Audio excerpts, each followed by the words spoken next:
Hello, everybody, and thank you for once again turning into Blades Against Bandwidth. I'm Judge Brendan, and I'm hosting with the most excellent players here, going through our second round of Curse of the Kingspire by Harley Stroh. Dungeon Crawl Classics, of course, is the game, and we're super excited to have all of you watching us, and we're doubly super excited to have our very special guest for today. One of my personal friends from the industry, one of the best guys you'll run into that has anything to do with the dice slinging trade, my buddy Camdon Wright. Hello, it's good to be here. It's great to have you. And Camdon is a guest of our Carmen this week. Carmen came up with a rotation. This is true. Yes. Now, I had promised before to say terrible things to your face and nice things behind your back, but that's not going to happen. Camdon is the author of One Child's Heart, which you should definitely check out. It definitely pushes the envelope on what an RPG can do and be.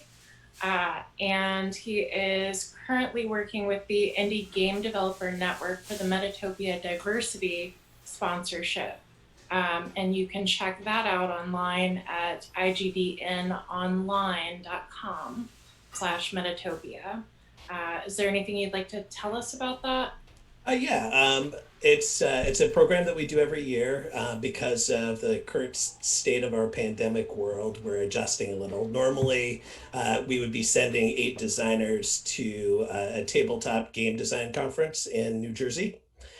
This year, that's not going to happen. So we're focusing on giving designers tools to network with other industry professionals, money towards completing their game, and mentorship and support through that entire process. And we take people card games, board games, RPGs, and every flavor of RPG that you can imagine. There's folks that have gone through that are working for Wizards now. There's a bunch of OSR folks. There's indie game folks like myself, really anybody. But we focus on particularly highlighting people from marginalized communities. So when we go live in a couple of weeks, please apply if this sounds like you at all. It's not, don't worry about whether you think you're, you've got enough experience under your belt or whatever. We want to see what you can create, and we'll also have opportunities for people to donate money and support this. That's fantastic. Outstanding. Hey, and speaking of having enough experience, let's also introduce, coming in tonight, taking over as Phoebe the Cleric, one of my, a gamer I've watched grow up, and a fabulous player, Young Skatch, aka Haley Skatch. Haley, welcome to Blades Against Bandwidth. Hi, good to be here. It's wonderful to have you. We hope you'll stay. But let's go ahead and get. Although this might all be academic talk. We might all die tonight. Won't that be hilarious? So without further ado, y'all all ready to roll this out? Yeah. So since Haley is just joining us and Camdon as well, Brendan, do you want to do the quick last time on Blades since we haven't done the last time on Blades Against Bandwidth? So the entire group came out to a little place, nowhere town on the edge of the swamp called Kingshire. They have been brought there because Phoebe, our cleric, has had visions of. In the vision, she saw these horrific demon worshippers who had, taken over and become a part of this horrifying cult. So they went out there to check it out, and sure enough, the entire town seems to have been taken over by this bizarre cult. The crew, after collecting some information, having a very interesting encounter with an old witch, and actually healing the mind of someone who had been warped by the cult, he got killed, actually, now that I think of it.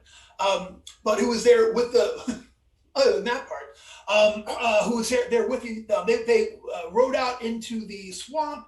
They actually went into the Kingshire itself, and after seeing ghostly armies fighting and making their way in, they actually managed to disrupt the cult ritual. And we ended last time with the crew having destroyed Arcos, the leader of this cult, the wild-eyed and ragged leader of this bizarre cult, and bringing him low. That was the very last thing we did last round, was take him out. So as we begin, that last wound he takes, he falls down, he raises his hand up for just a moment, like, no!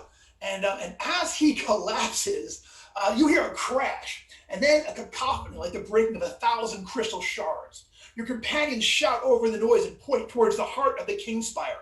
A wave of eldritch force descending and destroying everything it passes, rolls your way. So this just incredible wave of magical energy just like comes. You see it just like everything in front of it just gets ripped up and destroyed, and sort of like almost like you're watching a ripple go through reality itself, and it heads right for y'all. It heads right for us. Yeah, it heads out in all directions from the center of the Kingspire. And you guys have got a second basically to be like, wait, what the heck is that? Before it actually comes and swarms over swarms over all of you. And you all pass out. You don't know how long that you're down, but the silence passes, replaced by a cacophony of howling cries and the clash of blades on armor and the piteous screams that can only be the sounds of pitched battle. Weakly, you open your eyes to discover that you're on the top of a balcony, same balcony you were on before. There's a pair of staircases descending to either side. The air is thick with black smoke, but through the haze, you spy a warband of frenzied barbarians charging up the stairs towards you, voices raised in battle cry. So, these are human-ish warriors that are all charging up the stairs at y'all. They're kind of stooped. They have all oversized brows. They're hairy. They're wearing kind of like very, very rudimentary hide armor, and they're carrying spears. And you see there's a group of them. A total of 6 of them are charging up your way. Were we unconscious for more than a day? Like, do we get healing and like that? Yeah, I was good.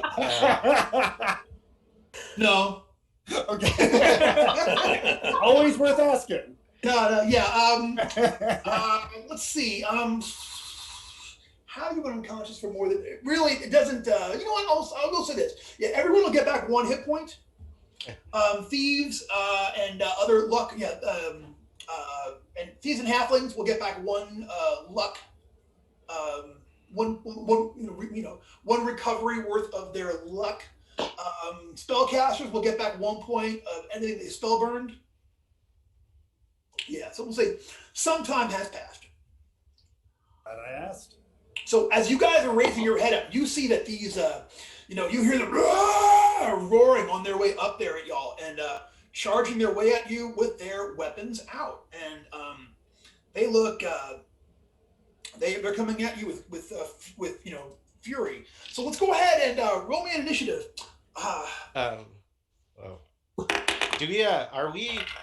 Do we just wake up? Are we standing? Or are we like on the ground waking up? You were all prone. Do we have our stuff? Still That's have the first thing I check. Yeah, you still have all your gear with you. 17 for Ernie. Okay, 17 for Ernie. 17 for Septus.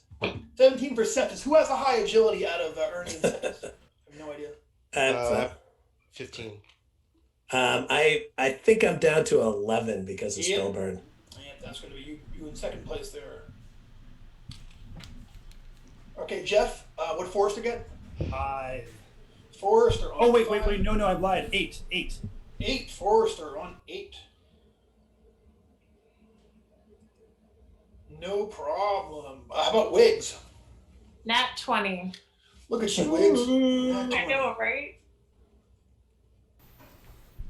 I like it better when other people go before me anyway. That way I let them draw first blood and I don't have to do it. Depends on what I'm playing, but yeah, much of the time. Haley, what feat do you get? I hate to follow the nat 20 with a nat 1, but... Oh, we should split the difference. Let's everybody go on 10. We'll make it easy. All right, Phoebe on 1, and last but not least, Tim. So I also, in my opinion, wasted a natural 20 on initiative. So my initiative is 23. 23 for Ellen. That's probably good because I really just have the strongest urge to do a Three Stooges where we're like, they're charging and angry, and we just turn around like, yeah, those guys. And we also charge off in the same direction. So we're all on the same.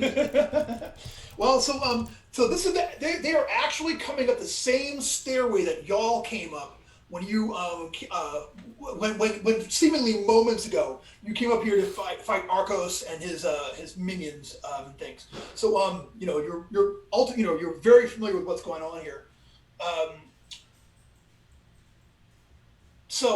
Tim, you're up first. All right. I guess I'm going to make my way over and try and stop them from making their way all the way up the stairs.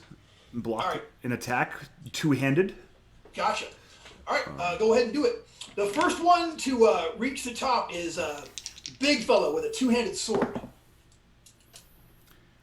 Yeah, that's going to be 2 misses. Double fours. Oh, yeah, that will be 2 misses. Gotcha. So you go over there and swing at him.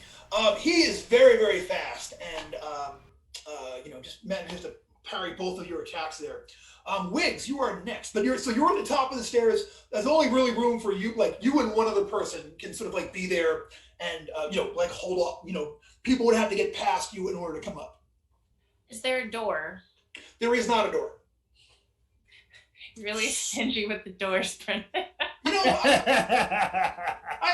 know what? I wish we had Harley on this week. We could say it to his face. I mean, you know what I'm saying? That's fair. All right. I will cast Color Spray. Boom. All right. So you're gonna run up there and get over there next to the thief and cast Color Spray down the hall, down the way there. Yeah. All right. 18. 3 targets must make 2 will saves. Okay, I'm gonna say that's gonna be these guys. All right, so here comes the so you got an 18. Yeah. And it's 2 will saves. If they fail 1, they're blind. 2, they're blind and unconscious. Yep. Do you want a bump? Oh, hey, You sound like such a pusher. I got you. One thing before we get started, because of the unique particular scenario that we're in right here and right now, kind of make a note of like all this stuff, like as far as like hit points and magic and spell burn, everything that you've got now, it might come into play. So just sort of keep consider this a special moment right here that you guys are beginning. As far as equipment, as far as hit points, as far as spell burn, as far as luck. So, if you want to give me a bump, targets of 2 or less hit dice would be automatic. All right, let's do it. Okay. What kind of a bump you need? I would just need 2, so like just 1 from you. You got it. Thank you. All right, so 3 targets in range. okay. So targets that are 2 or less hit dice are automatically affected, and targets of 2 or more make 2 will saves or be affected. All right, so 3 hit die or less are automatically affected. 2 hit die or 2 less. hit die or less. Okay, gotcha. All right, you're gonna get the first 3 that are up there. There's one of them back there. He's got a bow over his back, but he has a spear as well. He just falls down. How many rounds? 2d4 plus 1. 8, 9 rounds. 9 rounds. Nice roll. Goodness gracious. All right. So the one is just down. Like he just collapses over, sort of like rolls back down over the stairs, and the rest of the people in his war party are also like clamoring to get over him to still get to you. The second one, this is the guy that the thief swung on. That is going to be 2 fails. He passes out as well, and then the third one, he seems to be possibly their leader. He's up there in the front. He's actually going to fail. Well, wait a minute. I got 19. Who's my mod there? Nope. He's going to make one save. So he is only blinded for that period. All right. So 2 of them are unconscious. One of them is just blinded, and the other 3 that you see are continuing to charge up with their spears out.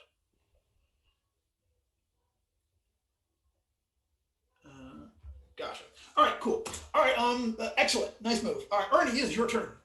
Okay, so they're still charging at us? Yeah, well, at this point, Wiggs is on the right side of the stairway, sort of blocking it up, and Tim's guy is on the left side. So All they're right, at the top of the stairs. Tim, remind me your character's name. I don't have my original notes here with you. Anatole. Goodness gracious. I was thinking Anakin. I had everything in my head, but Anatole. Annie. Sorry. Annie. So, okay. Jeff. Jeff. What's the name of your thief? I forget your thief. Forrester? Yeah. So I'm gonna go and I'm gonna go up there, and I'm gonna go and I don't want to get in front of these guys. I don't need to get in front of, but I can stand over Forrester, right? I totally can stand over Forrester with a spear. You can, but I'm not in the front lines. I haven't. He's not there. Yeah, it's Anatole right now. The front line it's Anatole. is Anatole and Wiggs. Yeah. Yeah, I don't. Yeah, I'm gonna stand behind them. I'm not gonna go step in front of these guys. Unless you, can I step in front of you, Wiggs? Feedback ride. Can I get in front of you, Wiggs? I should be able to step in front of you, Wiggs, right? Yeah, okay, yeah, I'll step in front of Wiggs. All right. And then I'm just gonna I'm gonna go and knock back the next guy that's coming up. I'm gonna do a pushback. Pushback. Gotcha. With the pointy end. I rolled a 4. It's not gonna, hold on. 9. Yeah, he blocks your spear aside with his spear and roars in your face. And fight continues. It is Septus. Septus, you are waking up to all of this. You feel disoriented and strange. Your personality in flux. It's a whole thing. You're like, what the heck? Septus has seen the great beyond and is prepared for battle in this and every dimension. Heck yeah. So I will, after that grand pronouncement, will rush up. Can I stick a hand past Wiggs and Anatole up there? Yeah. All right, and I would like to cast Flaming Hands. Sure. Absolutely. The jets of flame are going to go right past Ernie. Like, he's standing like, what the heck? But you can totally do it. All right. Go ahead What and could possibly go wrong? I mean, Oh no, Do you it. said it. Fine. You said the thing. only one way to find out. Well, it's I'm not a gonna- 1. So do I add anything to this? Yeah, you'll add your spell modifier there, which is equal to your level, which is 2, plus your intelligence modifier. Okay. Gotta be That's- somewhere in your form, but Yeah, that's still only gets us up to a 10. yeah. All right. So that spell fails, and you are going to lose that spell for the rest of the day. Okay. Oh, we'll say that any spells you lost in the previous day too, those are back as well. So. Oh wait, I'm sorry, Camden. What was your final number? 10. 10. If we could get that up to a 12, that'll save the spell, right? Correct. Well. All right, that's now a 12. Oh, awesome. Oh, halfling magic. Hobbit, thank you. Hobbit, my bad. I'm not half anything. Fair enough. Okay, so you're going to hit one target for 1d3 points of damage. You can either get the blind one or one of the other 3 that are charging up with him. I'll get one of the other 3 that are Gotcha. charging up. All right, roll me a die 3 damage, please. That's a 3. Outstanding. All right, so you sort of like reach over and just shoot a blast of flame. It goes right past Ernie's head, and you hit one of these guys. He's certainly terrified by a blast of fire, but he's not down. And it looks like once he gathers himself, he's still going to try to stab somebody. Speaking of which, it's their turn. So hold on, Brandon. Can I describe my miss? I should have described my miss. Oh yeah. So when I came over there and stepped in front of Wiggs, swinging my thing, right when I was about to do my attack, I grimaced and I like reached back to my side. I was like, oh, I forgot about that, and I'm still bleeding, guys. Oh yeah, it's still in pretty bad shape. Yeah, Yeah, you notice that there's a blood trail leading from where Ernie was laying down to the edge of the stair now as he is leaking precious fluids. I thought that was barbecue sauce. We thought your lunchbox had sprung a leak, bro. Sorry, man. All right, so the blinded one yells out some orders and is still going to swing his two-handed sword at y'all and try to whack somebody. Nope, sorry, his spear. I'm sorry, his two-handed spear. So I'm going to roll a d16 for him, and he'll be randomly targeting 1, 2, 3, Anatol, 4, 5, 6, Ernie. What's up, Anatol? Man, I got a blind man's spear coming at you. It goes about as well as you would expect. But he's in there doing it. And then one more of the guy next to him can also swing in and is going to try to get at Wiggs. Here comes that attack roll. Wait, why Wiggs? Oh, no, sorry, Wiggs. Ernie up front. My bad. Only a little up front, though. He jumps over. He's going for the... I have EC. I can deal with it. He is going to get a 14 plus... Oh. Wait a minute. 14 plus 3. That's a total of a 17. Damn it. Yeah. Yeah, there you go. It's going to be 3 points of damage. Okay. Still standing. Right. Yeah. One of the guys in the back row, they're going to spend this round sort of like their unconscious buddies to kind of check on them and sort of set them up so they're not rolling down the stairs. So that the remaining two are like trying to first to try to wake up their fallen comrades. Like, what happened? And then they're just sort of like shoving them aside and getting ready to continue on with the battle. But before that happens, Forrester's getting ready to do something. It's pretty tight up there though, Forrester. You don't know that you'll be able to actually get into that fight. All right. Well, Forrester is going to go ahead and avoid going full murder hobbit since there's not really space for that. But I will go ahead and fling my swing and fling my sling. Yeah, that's awkward. I'm just going to hit it with a sling stone. Okay. Are you going to go after the one that's attacking Ernie? It's okay. Okay. Gotcha. Do it. All right. So that's going to be. Oh, an 11. That's going to miss by 2. Okay, it's now a 13. Oh, slingshot. All right. Comes an inch from Ernie's ear, whooshing past the fire. He's like, into the fire, rock! And because I'm using my 1 strength 18 arm and I'm in close range, I get to add my strength bonus to my slingshot. And I rolled a 4 on my d4, so that's a 7-point sling right there. That's gruesome. Yeah. So that thing goes right past Ernie. It hits the first guy there right in the nose. Blood just erupts from his head, and he falls over and falls back over his carefully laid down comrades on the stair below him and just tumbles there to the bottom there. All right, maybe that was Murder Hobbit then. Murder Hobbit. Come on. Y'all got to respect the Murder Hobbit. Hashtag Murder Hobbits. All right. That's awesome. So last but never least, Phoebe. Yeah, I think I heard someone was bleeding out, right? Yeah. That seems like a job for me. Outstanding.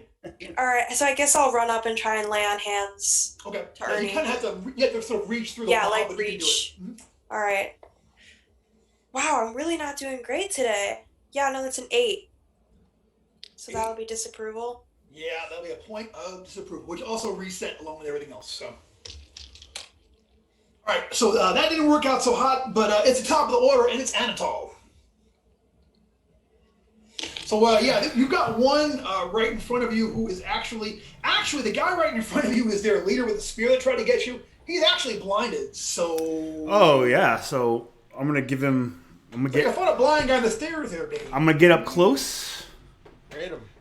So because he's blinded, could I attempt a backstab? Yeah. All right. I mean, it's an according to Hoyle front stab, but we all know what you're. All right, I'm gonna probably spend luck. So I got 6, 9.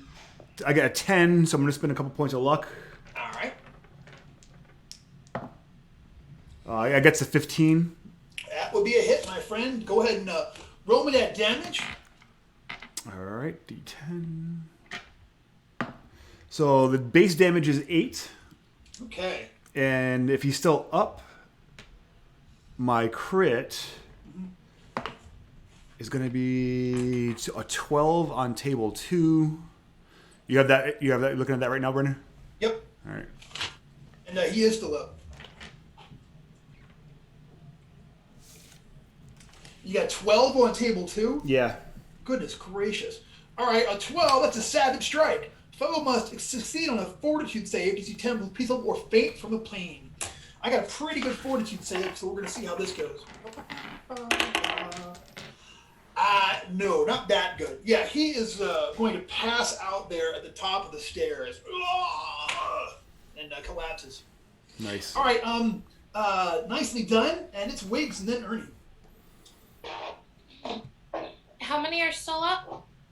So there are 2 of the spearmen, one of whom is wounded, and the blind fellow who is passed out but still alive. So there's really 2 combatants left there in the stairway who are still fighting.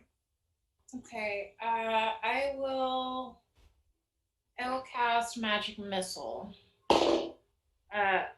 18.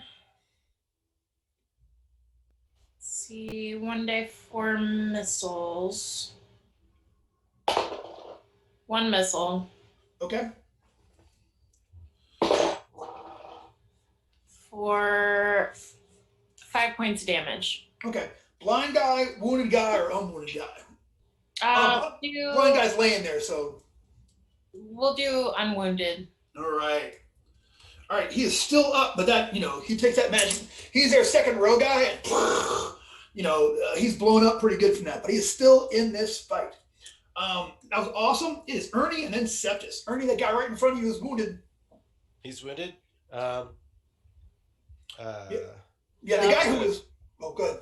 Yeah, I'm just gonna go ahead and I'm gonna push him back anyway. Wait, what would it take for me to push him and at least one other guy with him? Push him back. If you get a 4 on your D die, I'll say you definitely push 1, and I'll give you a luck check. Okay. On this guy. All right, sweet. Oh hell no! Rolled a 1. Oh no! Ooh, give me that fumble check there for the Ernster. Oh boy. I believe in you. You got this. D12, huh? Yeah, D12 on a fumble. That sounds terrible. I mean, Dak, you can spend luck if you want. I rolled a 12. You got My luck is plus. You And my luck inadvertently- modifiers. Yeah. Yeah. My luck modifier is +1. So is that This a is not. This is not great. So you inadvertently swing at one randomly determined ally within range. Wait, Okay. Brendan, did you hear it's an 11 now? Oh, 11? Oh, yeah. Oh, okay. That's way less. Your wild swing leaves you off balance. You take a -4 penalty on your next attack. Ooh. So you can spend a point of luck and not take that if you want. Minus D4 on my next. Minus total -4. -4 my next attack. I'm gonna hang on my luck. All right, cool. So yeah, it's really hectic up there. A hand comes right past you to heal you, and you're like, what are you guys doing? And for 1 minute, you almost go down the stairs, but you manage to keep it together. But you're off balance for the beginning of this next fight because Septus is fixing to step in and burn something down for you. I got a feeling. That's right. That's exactly what's going to happen. Except Septus is not going to be showed up by Wiggs. Septus also controls the arcane magic missiles. So, Septus. Hey, that's a lot better. That's a 21 altogether. Oh, fantastic. All right, 1d4 plus 2. So that's 5 total missiles. Okay, so you got 5 missiles there. So we're looking at, here's what we're looking at. There are 2 wounded ones that are up there in the front row, and then the leader who's passed out but still alive. So how are you going to divvy up your 5 missiles? I'll do between the 2 that are conscious. I'll do 2 to the weaker one, 3 to the other one. All righty, let's see it. Okay, for the Do the weaker one first, please. okay. Actually, you can't. That's 2 for the first missile. Mm-hmm. And 8 for the second. Okay, that one just that thing hits him and the impact blows him back down the stairs. He lays there with his neck all to the side. He's not getting back up. Roll me on second dude, 3 dice. All right, so that's a 5, an 8. You can and go a ahead 5. and just stay. Yeah, same situation. You blast him and he collapses. So they are all down and defeated. The leader is laying there, unconscious from the pain, but still alive. And so, Brendan, these guys, they're not dressed like the cultists, right? These dudes are just... They are not. Are they the Neanderthal-looking dudes? They are Neanderthal-looking dudes.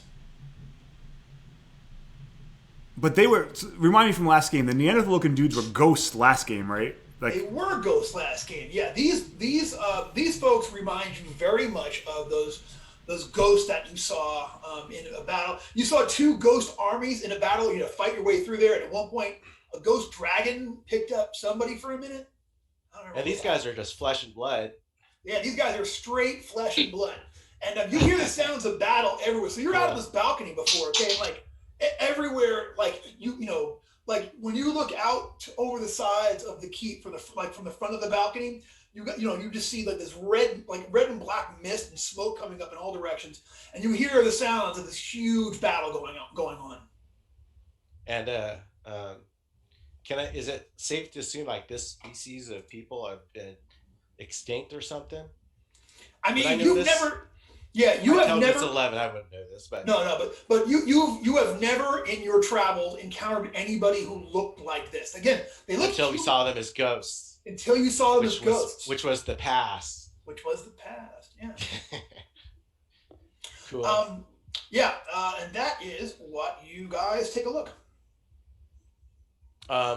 We go through. I'm gonna start. I don't know. Look for pendants, wallets. Chains. Gotcha.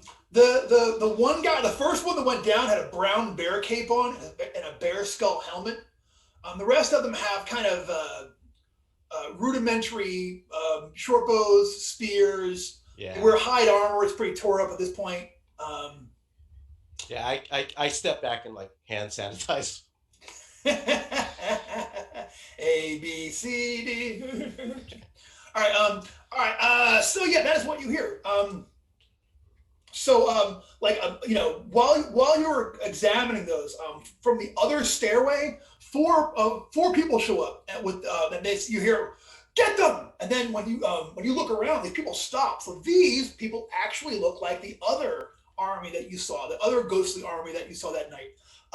They look kind of elvish, maybe even less. Like imagine a less human-looking elf. They look more proto-elvish. They're very, very thin. They have super long ears. They have kind of like sunken features. These ones look exhausted. They're dressed for battle. All of them are cut up and wounded, and they're wearing. They have long swords. They have like chainmail and shield, and when they sort of like come up the stairway and they're like, who are you people? How did you get here? How did you get here? I say, wait a second, and I turn to Phoebe. I'm like, Phoebe, can you take care of this really quick? And I pointed at my wounds. Yeah, I was just gonna say, I should probably try and fix that. So I'm gonna try and lay on hands again. I'll let somebody with a higher personality go deal with those guys. Yeah. And I'll say, don't worry. We're from the future. It's all been a big misunderstanding. We'll be home soon.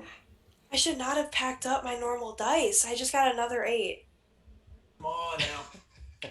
Oh my gosh. All right. Wow. Go ahead. I was just gonna say I feel like I should keep trying because bleeding out.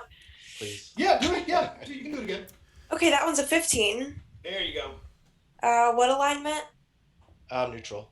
Neutral. Phoebe's lawful. Yeah, so 1 die. 15's only 1 die? Okay. Yeah. Brendan, I'm going to show these dudes. I'm going to hold up the dagger that slayed. I'm going to hold up Heartsbane. Use one more. Uh-huh.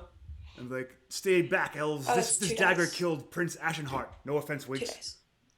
Okay, so they all look like they look really offended. They're like, elves? Do you take us for the those weak childers that live in caves that those pretenders, those second generationals.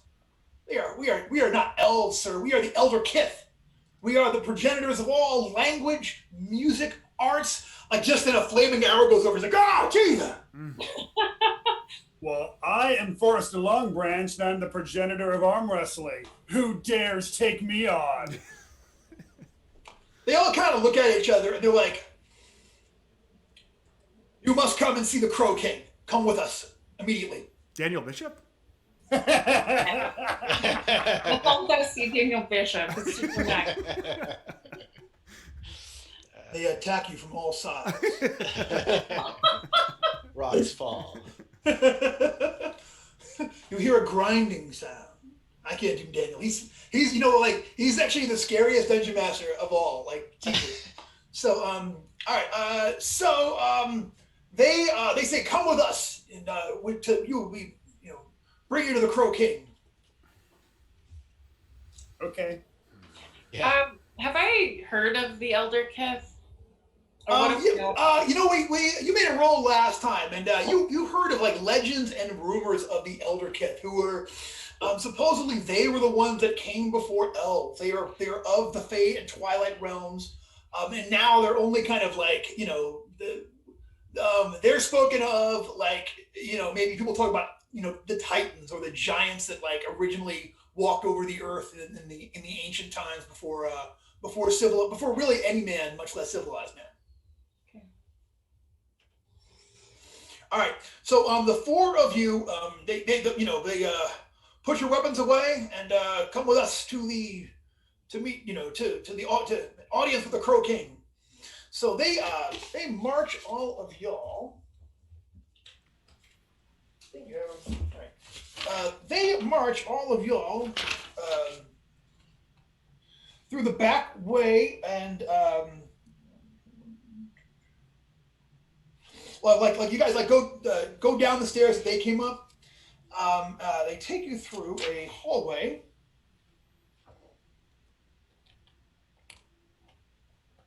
and into one of the towers. And in there,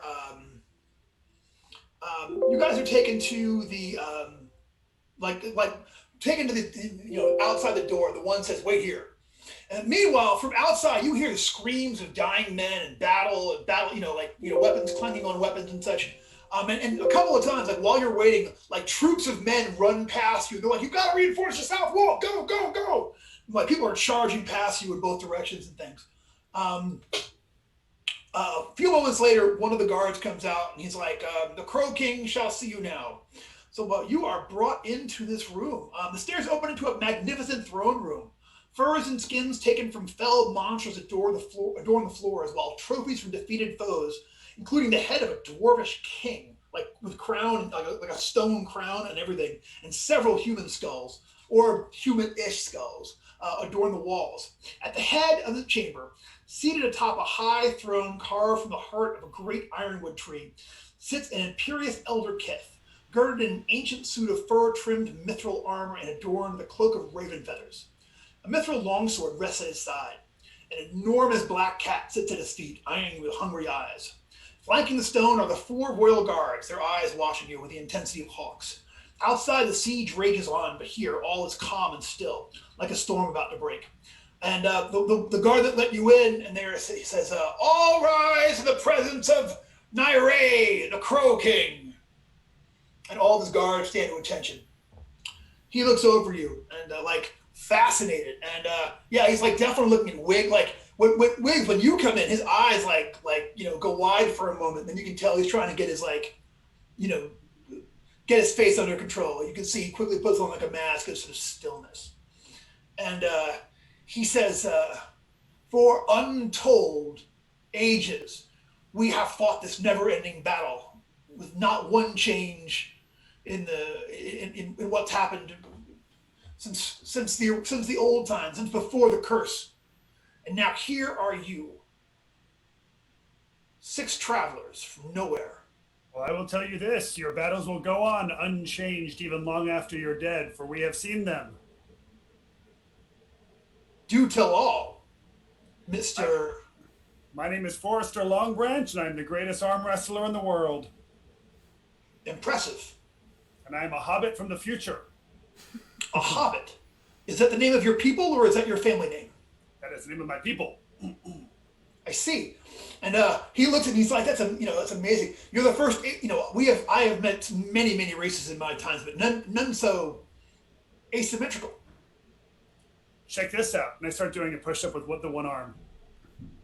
The guards are clearly they haven't seen a new person in a long time. They're pretty excited about it. All right, push-ups one-handed, not bad. Yeah. And he says, "Are you the leader of this band that comes to our castle in our hour of need?" In the future, there are no leaders. Right answer. So that is times certainly have changed. We have no way of knowing how long we have been trapped by the curse. We have no way of knowing for how long our bands, our war has raged on. For years we tried keeping careful records, but they would get destroyed. Memories fade. We do not know how long it's been. So I have no idea from how far. But you are from our future. You have seen that our battle continues at some point beyond this. Yes, but you're all dead. Both sides, though. Both sides are dead, just to make that clear. I don't understand. Please explain. Your ghostly forms continue on. He looks over at his audience and he's like for one moment, he just looks so tired. He's like, even in death. Have you I say, considered you dummies, not kill fighting? each other. He says, the swamp barbarians shall never yield, and we shall never yield this castle. If we have chosen not to fight in the past. And then they come in and they slaughter us all. And then the next day we wake up again only to relive it once again. Why did they want this castle so badly? Why do the barbarians ever wish for anything? They are jealous of all that we possess and of who we are. They see us in our magnificence, and they see themselves in their inferior condition, and their hatred burns. Have you considered letting them share the castle with you and delight in all the things that you delight in? Perhaps they would seek being jealous if they could also live the life that you live. I see that humor still lives on in the days in our past. I suppose I find some small bit of comfort in that. So, aren't we in a swamp? Isn't this their home? Their home. Do these things even have a home? Do these creatures even claim any area? They have no family names. They have no ties. They have no destiny. They are not creatures with souls, as yourself, and myself. Who are you? Who are you? An elf? Perhaps if you give them homes and give them names, they will develop souls. My character is actually laughing, by the way, when he hears because my personality of 7 is not gonna be able to hold much in, and I actually say I think we chose the wrong side. I think we should have been talking to the other guys. Yeah, I feel the same way. I look at Anatol. I think you should have parlayed first. Well, I mean, we didn't really choose a side. We just got attacked. Yeah. You made mention of a curse. Yes. Can you explain that? Maybe that has the key for us either leaving here or breaking your eternity-long battle. For ages I have waited for some way. We've tried so many things. We have tried all of the arcane magic at our disposal. We've tried absolutely everything we could in order to bring an end to our constant torment. But perhaps you are the ones who can now this is the first change that's happened to us in untold cycles. So perhaps you are indeed the ones. But there's only one way in order to do it. My brother must be found and destroyed, and the artifact he holds must be returned to us. He has stolen some of our magical power. That's the reason for our curse. He and his band have holed themselves up in the dungeon here for ages. We ourselves aren't able to go and face them. We haven't been able to try as we might for untold cycles. We have tried, and yet we cannot. But perhaps you shall be the ones to go and destroy my brother and to return our artifact to us. Prince Rinth must die. So what is this family artifact? squabble? Got it. Yeah, exactly. Their grudges are also eternal. So what is Prince Rimp's? What is this artifact? This is. He looks around. He's like, we rarely say its name, but this is the Rune Blade, a weapon so ruinous that only one of, only a extremely powerful Elder Kith has the ability to master it and use it in battle without inviting destruction and death upon themselves. And so how do we end this curse? You must return it to me. You must go Return and find it to you? What are you going to do with it? Once I have it, my power shall be complete again, and I shall be able to end the curse. And how would you end a curse with the rune blade? I shall seek out my sister. This will over generations. Her magic has been lessened, for untold generations. Her magic has been like. I wonder if we should just keep the rune blade and undo the curse ourselves. And so let me understand. Fight these guys right now. Yeah, you want us to murder your brother so that you can genocide the swamp people. Is that correct? With your sister.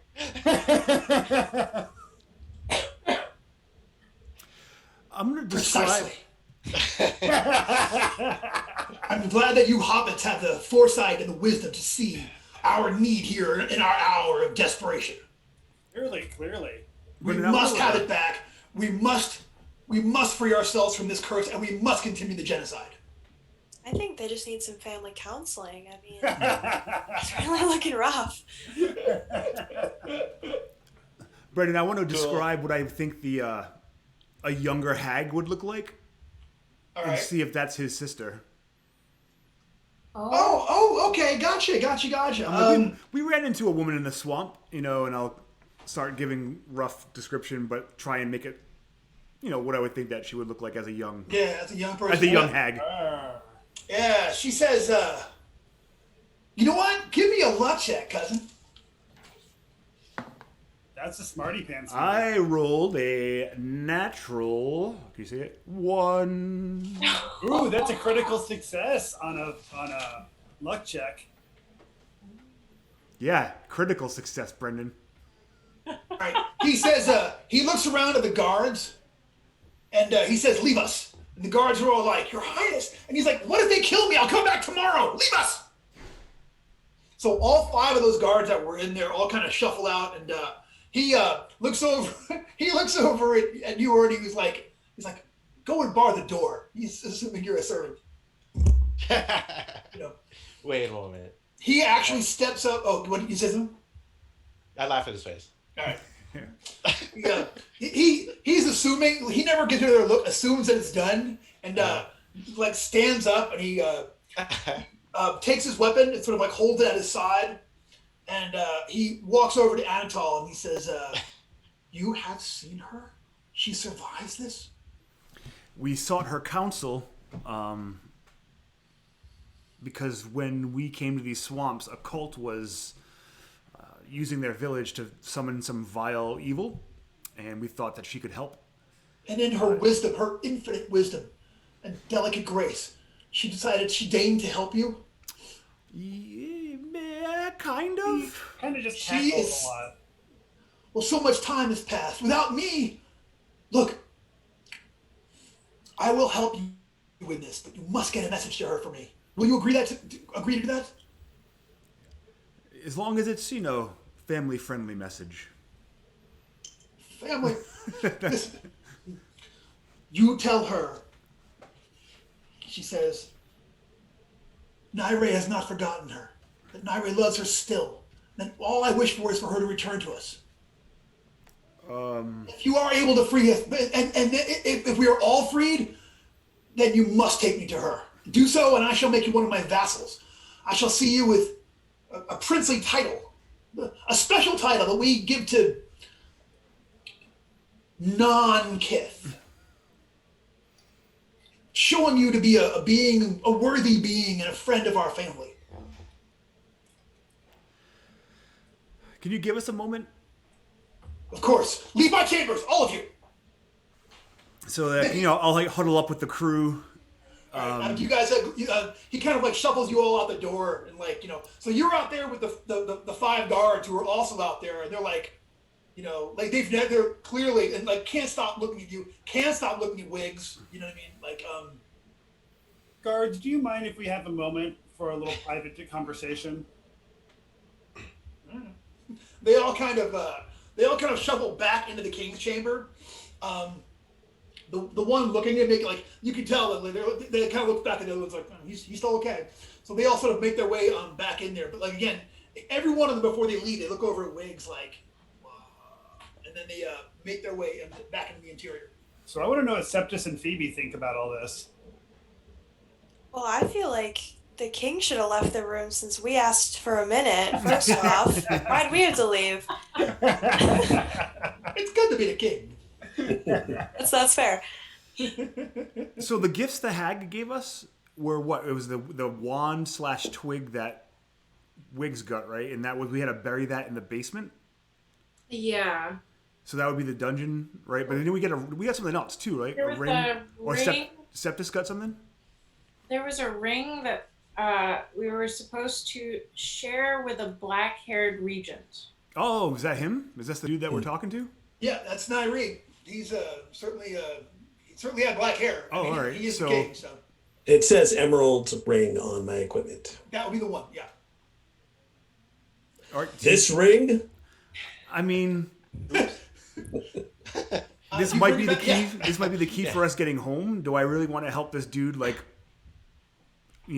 slaughter a bunch of what look to be primitive human beings? What are our options? I mean, what happens if I accidentally kill like, an ancestor of mine? Exactly. I mean, I feel like Yeah, our Paul options Marty are McFly. do the quest he's given us, or go join up with the Runeblade Bro, or go help the swamp people take over Kithland, or murder brother and bring the Runeblade to the Swamp Bros, and then have them take over the Kith territory. Yeah, I think without having to throw our hand in this war either way, I think going into the dungeons below is probably the next step, right? As long as maybe we can parlay with his brother, or we can get more to the story. Yeah, we probably need to get that Yeah. sword. I think either way that takes care of 2 of our options. Either get the rune sword or talk to the brother. Either way, we want multiple sides of the story. Yeah.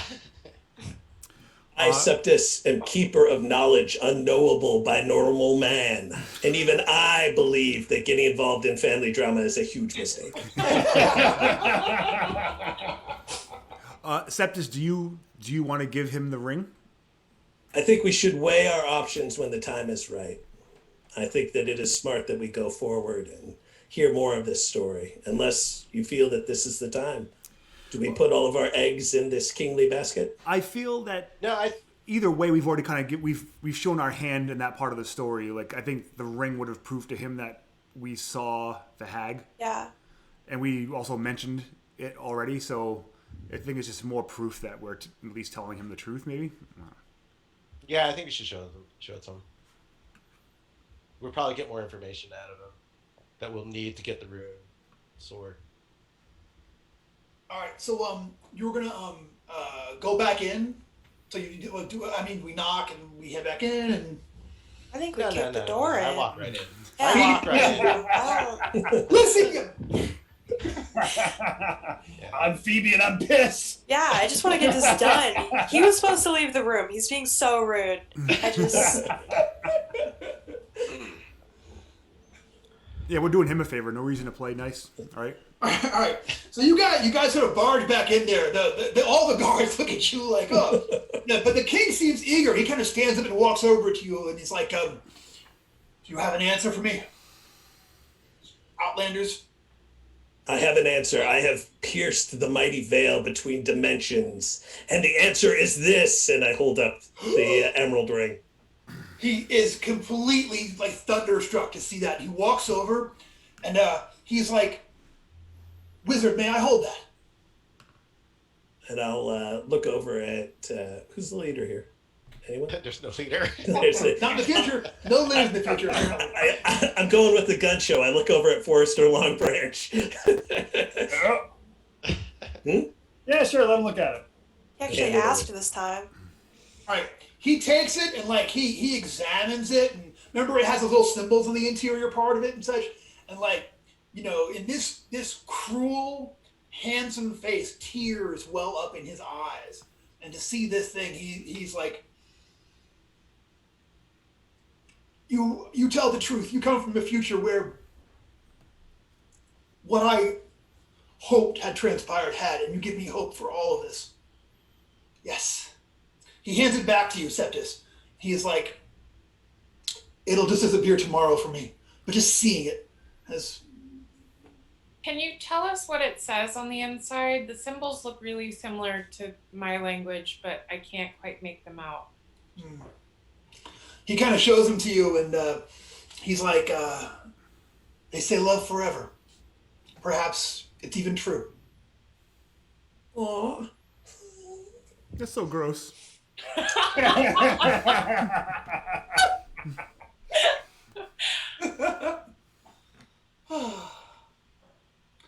All right, if you're watching, anybody, y'all can put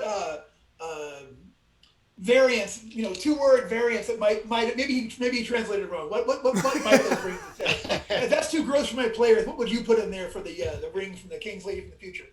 You know, best answers are gonna get a shout out. Drink your Ovaltine.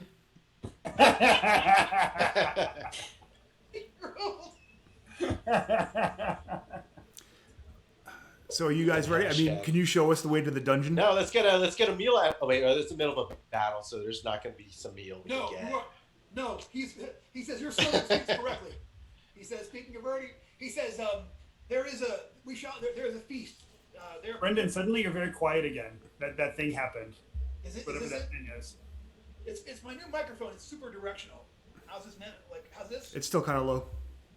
It's just like it suddenly just like went from normal to very quiet. Check. We can hear you, it's just low. Yeah, you're audible, but you're just like a third of everybody else's volume. Weird. I don't know why. And Ernie, if you're talking to us, you're muted. Test. Yeah, you have to adjust your microphone like I had to adjust my microphone. All right. Let me try this. You're muted is like the quote of 2020.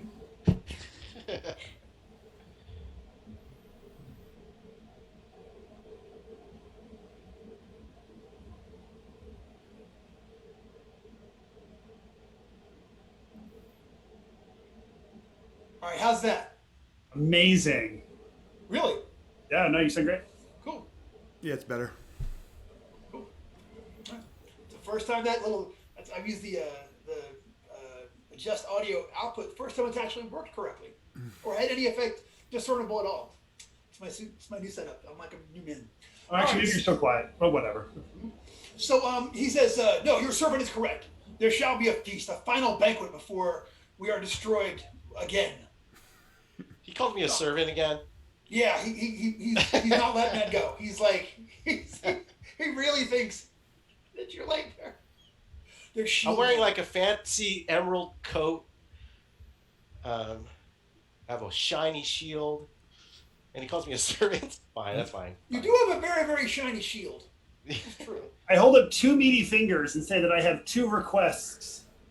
One, I wonder if your greater kith can bedazzle my jaunty red cap and make it even fancier than it is now. He kind of like, he says, smiles and said, certainly, we can make any changes to it that you wish. However, tomorrow those changes will be gone. Ah, bummer. Okay, well then my second request is, do you have any fine pipe weed for this banquet? They all kind of look at each other. You get like you clearly like hit on like a real harsh thing with the guards, who are all like, we got it right over by the pinball machine. They're like, he's like, the king kind of looks over at them with like with a glance, without saying a word, tells them all to shut the hell up, and then looks over at you and says, unfortunately, our resources are extremely limited. We were No, I understand that there's not enough pipeweed around, but do you have any pipeweed for this for evening? the hoi polloi. He's like, we barely have wine left. Understood. And I give him a big wink. See you I'll later. have some of that green wine later. All right. Not that I saw that on a movie one time. All right. So it was on an airplane. So it was the '80s. Gosh darn it. All right. So yeah. So you guys are gonna. You'll go to. He says. First, you may join us in our feast. And until then, take them to a chamber where they can rest somewhat. So the guards, like literally, this is it's the middle of this siege, so they're still fighting and everything going on. He takes you guys down a couple of flights of stairs, and they put you guys in this small kind of a barracks chamber. They bring you water, and they tell you someone's going to come and get you for the feast in a couple of hours.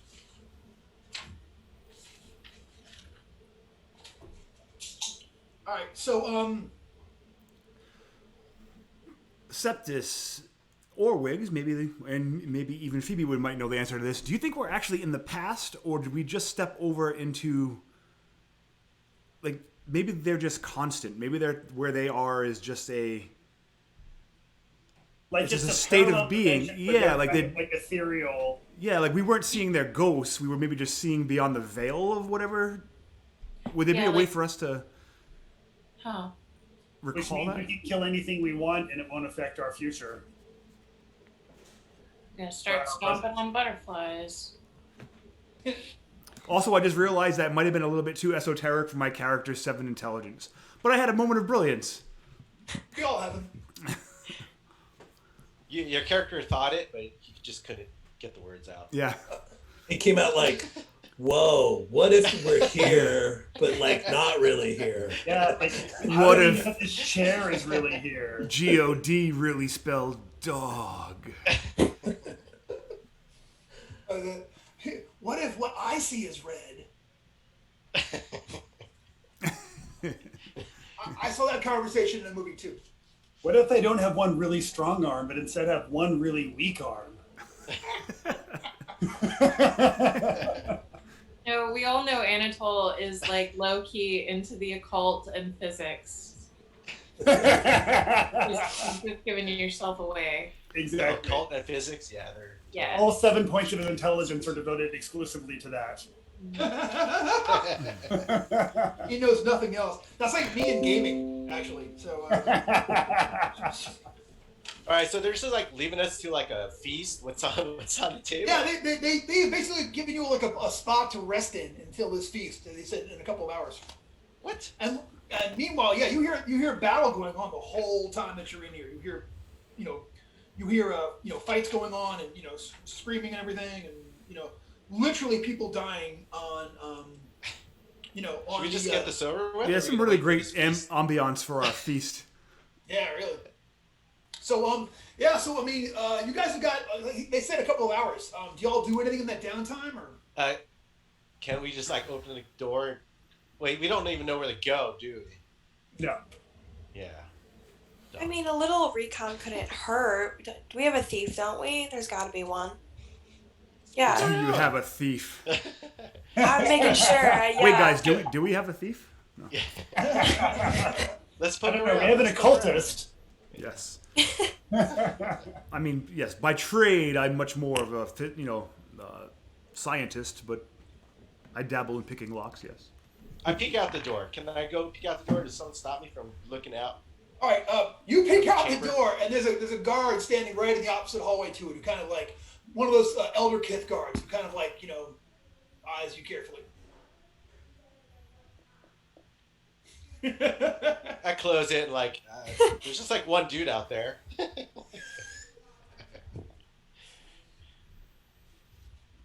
And B, this is kind of like a windowless cell. You guys are in. It's like a small barracks. Okay, so this is like a obviously like it looks like people are actually like still probably like they didn't give you your own clean barracks. Like somebody was here last night and this in this weird whatever. The beds aren't made up. It smells like soldiers have lived here for a while. There's kind of a it's kind of dingy and there's not like a lot of stuff laying around, but there's like bits of personal gear that are sort of like lying around. No weapons or anything, but So we could either poke around or wait for the feast. I mean, we could always pull the bathroom card, just like, oh, I gotta go down the hall. Oh, me too. Yeah, we all We'll just go to the have bathroom to. alone. Yeah, I gotta bring someone with. Safety. So if this gets lonely and pea shy, I need a compliment. All right, so are y'all gonna, do y'all want to wait or do y'all want to like go out and explore? I'm down to do whatever the group's doing. I'm fine staying here waiting for the feast to go, and I'm also like, if you guys want to. I mean, I'm very excited about the feast, so I'm a little worried that if we go off and explore, we're not going to get to actually partake in the feast, and I would really like to partake in that feast. But if the whole group overwhelmingly wants to go exploring, then of course I will join the group. But Forrester's like, guys, maybe we can do this after we've eaten some. Before we make any decision, does anyone need any healing? Badly? I'm good. Good? Yeah. Okay. This is just probably our best chance for a while.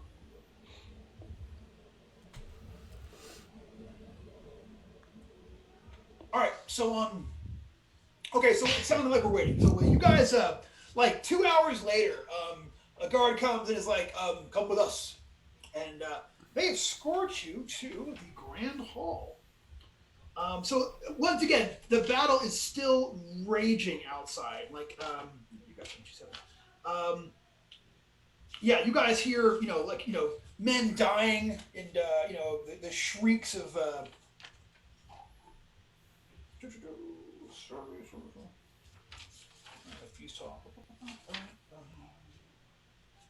Sorry. Talk amongst yourselves while I. If we're going to talk amongst ourselves, Okay. All right. So so you guys are taken to a hall. It's actually not far from the area where you guys had that battle on the balcony. Okay, it's sort of like behind it. When you guys get there, there's a royal court seated at the grand table. Upon your entrance, the elder kit, the head of the table, stands, claps his hands once, and immediately places are set for all of you. They all kind of like, you're sort of like motioned in there, okay? So it's a bunch of the regular guards. You see that there is the Crow King himself is there at the head of the table.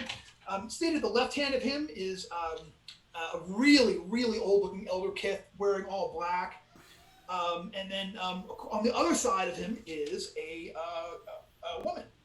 And he introduces them both. He says, travelers from Outworld, you have joined us here tonight, and perhaps you shall be the ones to break us from our cycle and free us and allow us to once again, end this cycle of, end this terrible violence, win our battle against our ancient foes, and once again restore us to the world.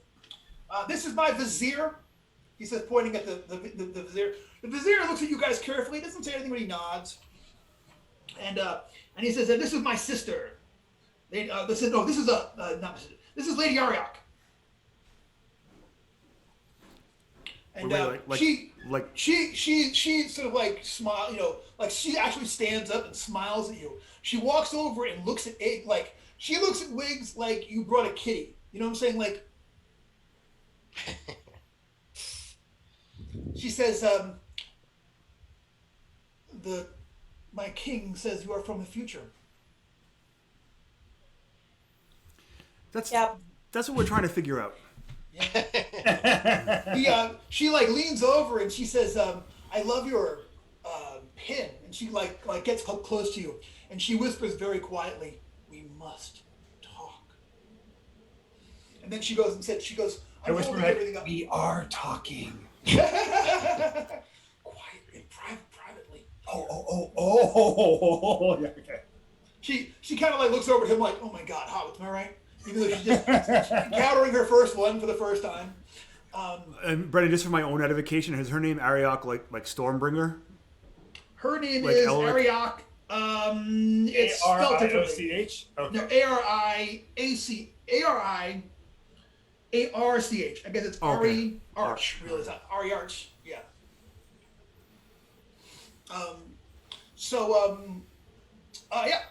And she is dressed to the nines and like incredibly beautiful.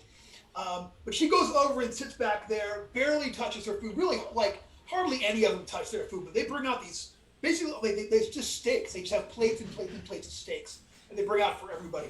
And once the king is served, everybody sits down, and then food is brought for you. And one of the the guard says, Outlanders, you've seen us fighting in the future. Our spirits still fight this war so many years from now. Something like that. Who wins this fight in this future you saw? Nobody. You just keep doing it. And like you can see, like that does not raise the very low morale that you're hearing while you're there and such. Now I feel bad. I'm like, but that's why we're here.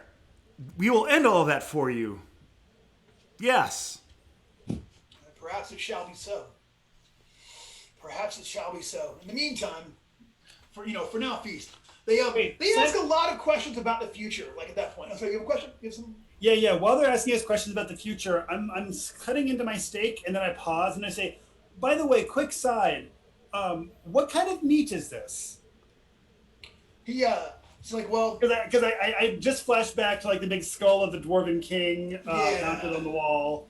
Mm-hmm. They all kind of look around the table, sort of grimly, like He's like, well, unfortunately, before the siege, our resources had fallen extremely low before this, so we are forced to resort to the age-old tactic of using the flesh of our enemies to sustain our army and ourselves. Mm-hmm. That's pretty hardcore. We're not pleased over this as well, but it is our lot. Well, thank you for letting me know. Of course. So we do our best to make it. Yeah. Good. Are we all seated at the table? Yeah. Okay. Can I like sit next to the vizier guy? Hey, kind of like move over. Yeah, sure. Well, Yeah, I would sit next to him. I'm definitely not going to eat the meat. And but I ask him. I'm like, and I just like what I want to say. Hey, so I hear we have to go rescue some sword. Just like between him and me. And Yes. how does he respond to this? He says, first of all, you're clearly the most intelligent one of your party because you're refusing to eat this swill. Well done. Secondly, perhaps it will work, perhaps it won't. Perhaps you shall be here with us forever in this place, and you shall, like all of us, lose your hearts and your souls and your minds to this eternal conflict. But perhaps you can end it. I will say this. Beware, as things here are not always as they appear to be. There's more that goes on in the Kingspire than any can easily say. So, do you consider yourself, I'm so sorry, I don't know how else to put this, but a person? Is he talking to me? Yeah. Oh, okay. Are you a human? You are. I've never seen your species before, but I'm fascinated. Yeah. I'm like, you're having a conversation with me, aren't you? Well, yes, but parrots may be trained to say words and things. We've been here for so long that this anomaly is it's almost more than we can stand for here. This is beyond anything we've seen. I'm like, okay, but about the sword. Will this? What are you gonna do with it when we bring it back? I'm really trying to drill him on this. All right. I want He says, to know the details of what they're gonna do once they get that sword. he says, well, hopefully, he says with any luck at all, our lordship in his infinite wisdom shall make peace with his sister-in-law, and the two of them can put aside their differences, and she can, with it, perhaps restore her arcane powers to the point where she can once again, where she can use her incredible full power to break us forth from this curse. Cool. We've postulated it for years, beyond years. Did he say in-law? He did say in-law. Hmm? Well, I say cool. And who's talking to anyone sitting next to Lady Ariarch? Well, I was gonna lean over to Wiggs and be like, Wiggs, maybe you can get her to go to the privy with you. Yeah, she is sitting right over there. She's sitting there next to Wiggs and not eating and staring. All right, I'll go up to her and ask if she can help me with my lipstick. She says some things never change, and she gets up, and the king is like, looks at her like, "Wherefore did you so leave the table during the meal?" And she's like, "Sweet brother-in-law, this one needs a moment. Women together." Girl stop. Yeah. And she sort of takes your arm and escorts you out, outside and down the hallway and kind of past the courtyard. You literally at one point you pass the doorway that looks over that balcony, and you see a bunch of these guys fighting a bunch of the Neanderthals coming over the side. Just you as you look, one of them gets clubbed in the head and falls over. She sort of shuffles you down the hallway and takes you around a corner, and she's puts her hands on your face, and she's like, "You mustn't allow them to murder the prince. You mustn't. Look, just return with him to me. With him by my side, I can restore everything. He need not die. He is the only reason I've stayed alive all of these years. The only thing that's keeping me going is the thought of being reunited with him. I promise you. He need not die, and that foolish rune blade need not be. All I need to have my power regained is have him restored to me by my side. Can you understand this, dear cousin? How would I do You that? look so like you could be my sister. You could be my daughter. How would I go about bringing him back? Simply return him. I have personal guard. They are loyal to me and they are intelligent. I shall have guards waiting when you return with the prince. Just bring him back. Tell him this. Tell him his love still awaits. Tell him I have never forgotten him. Tell him that I know he is down there, but that we can be reunited. Even if we are together in this forever, then we shall be together forever in this. But I think with him by my side, I can send all of you back to the dimension where you came from. Power restored. The weight off my heart. I can do it. I promise you I can. Just bring him back to me. I will see what I can do. Promise! Promise me! Promise me you shall return him! I promise that I will do everything in my power to see what I can do. I'll return to the party and She's like walking behind you very, very closely and muttering to herself. She must return him to me. You must return him to me. And you guys go back inside and sit for the rest of what becomes an even more awkward dinner at that point. So, carrots, potatoes, cabbage, anything? Just some vegetation, please. The one of the warlord guards is like the chief guards is like, I would give anything for bread. Taste of bread. Guys, it's not bad. the banana bread. That's all gone now. Aww. For a moment, the whole room was like, oh. When Phoebe, you can't create food, can you? I think I can. Food of the gods. That might work. That I don't might have be the the spell first with time. me. That might be the first time I've seen that spell be useful in a game. Right? let me grab a soft cover because if I touch a hard cover, I'm gonna get yelled at. I got you. I got you. I was gonna say, like, I, I can't believe Haley's looking for a book in that house. Yeah, I know, well, right? these are not to be touched, so oh, well. yeah. You tell his lordship, we say. All right. Let me see if I can actually summon some food. Ooh, 22. Oh, Sweet. Yeah. we're about to get real popular. It's raining soft pretzels, isn't it? Suddenly it's cloudy with a chance of meatballs up in here. Yeah. So, which is a movie I know is a thing because they keep trying to get me to watch it on Netflix.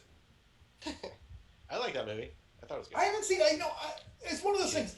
I always think at some point I will be babysitting, and then I will have to with my nieces or whatever, and I'll be like, "Oh, I'll watch some old Disney or kids movies." Before you read off the results, let me know what the next thresholds are. Sure. All right, food of the gods. So you got a 22. Is that right? Yeah. All right. 22 creates enough food and water from thin air enough to feed 15 plus CL people, and 24, which would be the next step up, is creates food and water from thin air enough to feed 20 plus CL people. What's the one after that? If you get it up to 28, okay, 28, the cleric creates enough food and water from thin air to feed 30 plus people, or produces a revitalizing heroic feast for 5 people. The food and drink of a heroic feast imparts all the benefits of a full night's sleep, restores a single point of temporary ability damage, not spell burn, and heals 1d4 plus CL points of damage. Man, we don't need to go that fancy. Let's do the one below that. All right. So yeah. So If with the that's cool with you, Haley. Yeah, no. Cool, we're bumping Feel it up. free.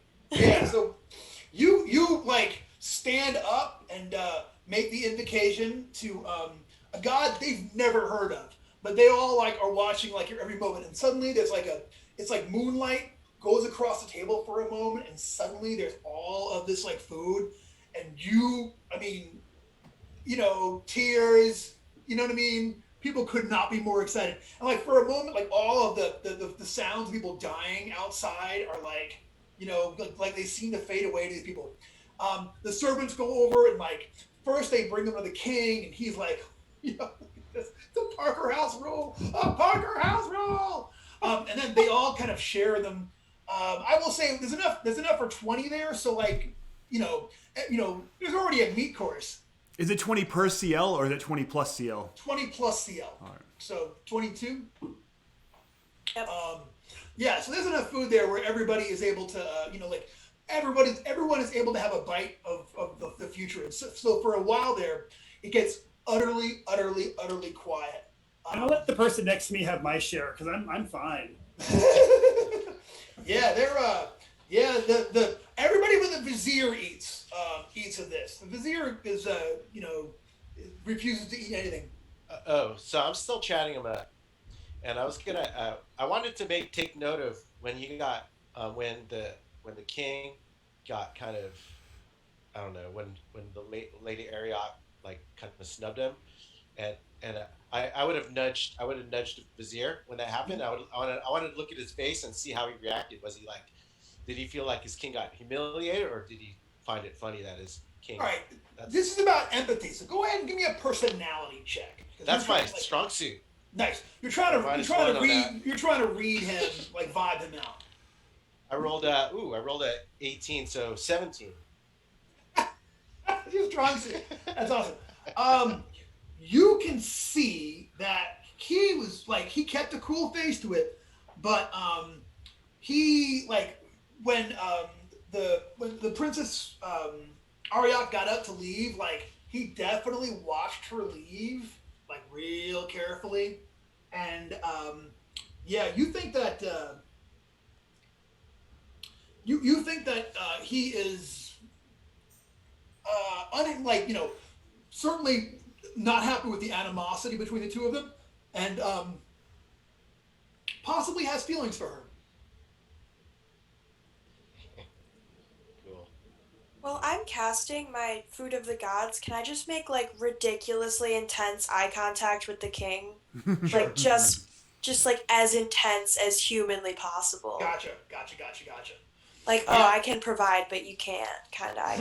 Oh, I see. Like, kind of like, showing him up a little bit, Yeah, he meets your gaze, but you can tell he's, he gets the unwritten message and is not well pleased by it. At one point, like, looks over, like, him and his vizier and Lady Ariok, they sort of like all look at one another, and there's like silent communication, the kind that can only be done between three real close people who have had an infinite amount of time to sort of like develop their quiet, like, they also look at each other and such, and you can tell she's loving this. She's like kind of smiles at him like, look, isn't that great? She made all this wonderful food. He kind of like, with a glance, like, is like this, and the vizier is clearly not having it, sips his wine, and whatever. There's a very weird dynamic going on there between the three of them and such, and you're not sure exactly what all going on, other than it's been going on for a long, long time, and they're clearly not, all very pleased with one another. I asked the vizier kind of quietly while everybody else is enjoying the feast, and since he's not, I asked him, "What do you think we should do? What do you think we should do?" Frankly, if you truly wish to go home and you don't wish to join us here for eternity,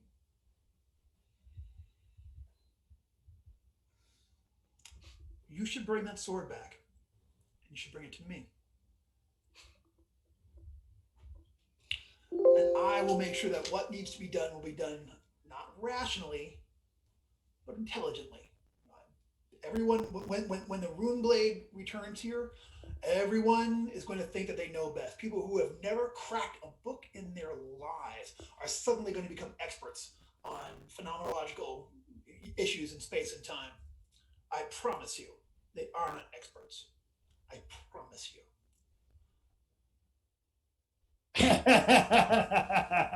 I know, this whole thing with them sort of like all being locked in together is hitting a little close to home for me, actually. Even as I'm saying that, like,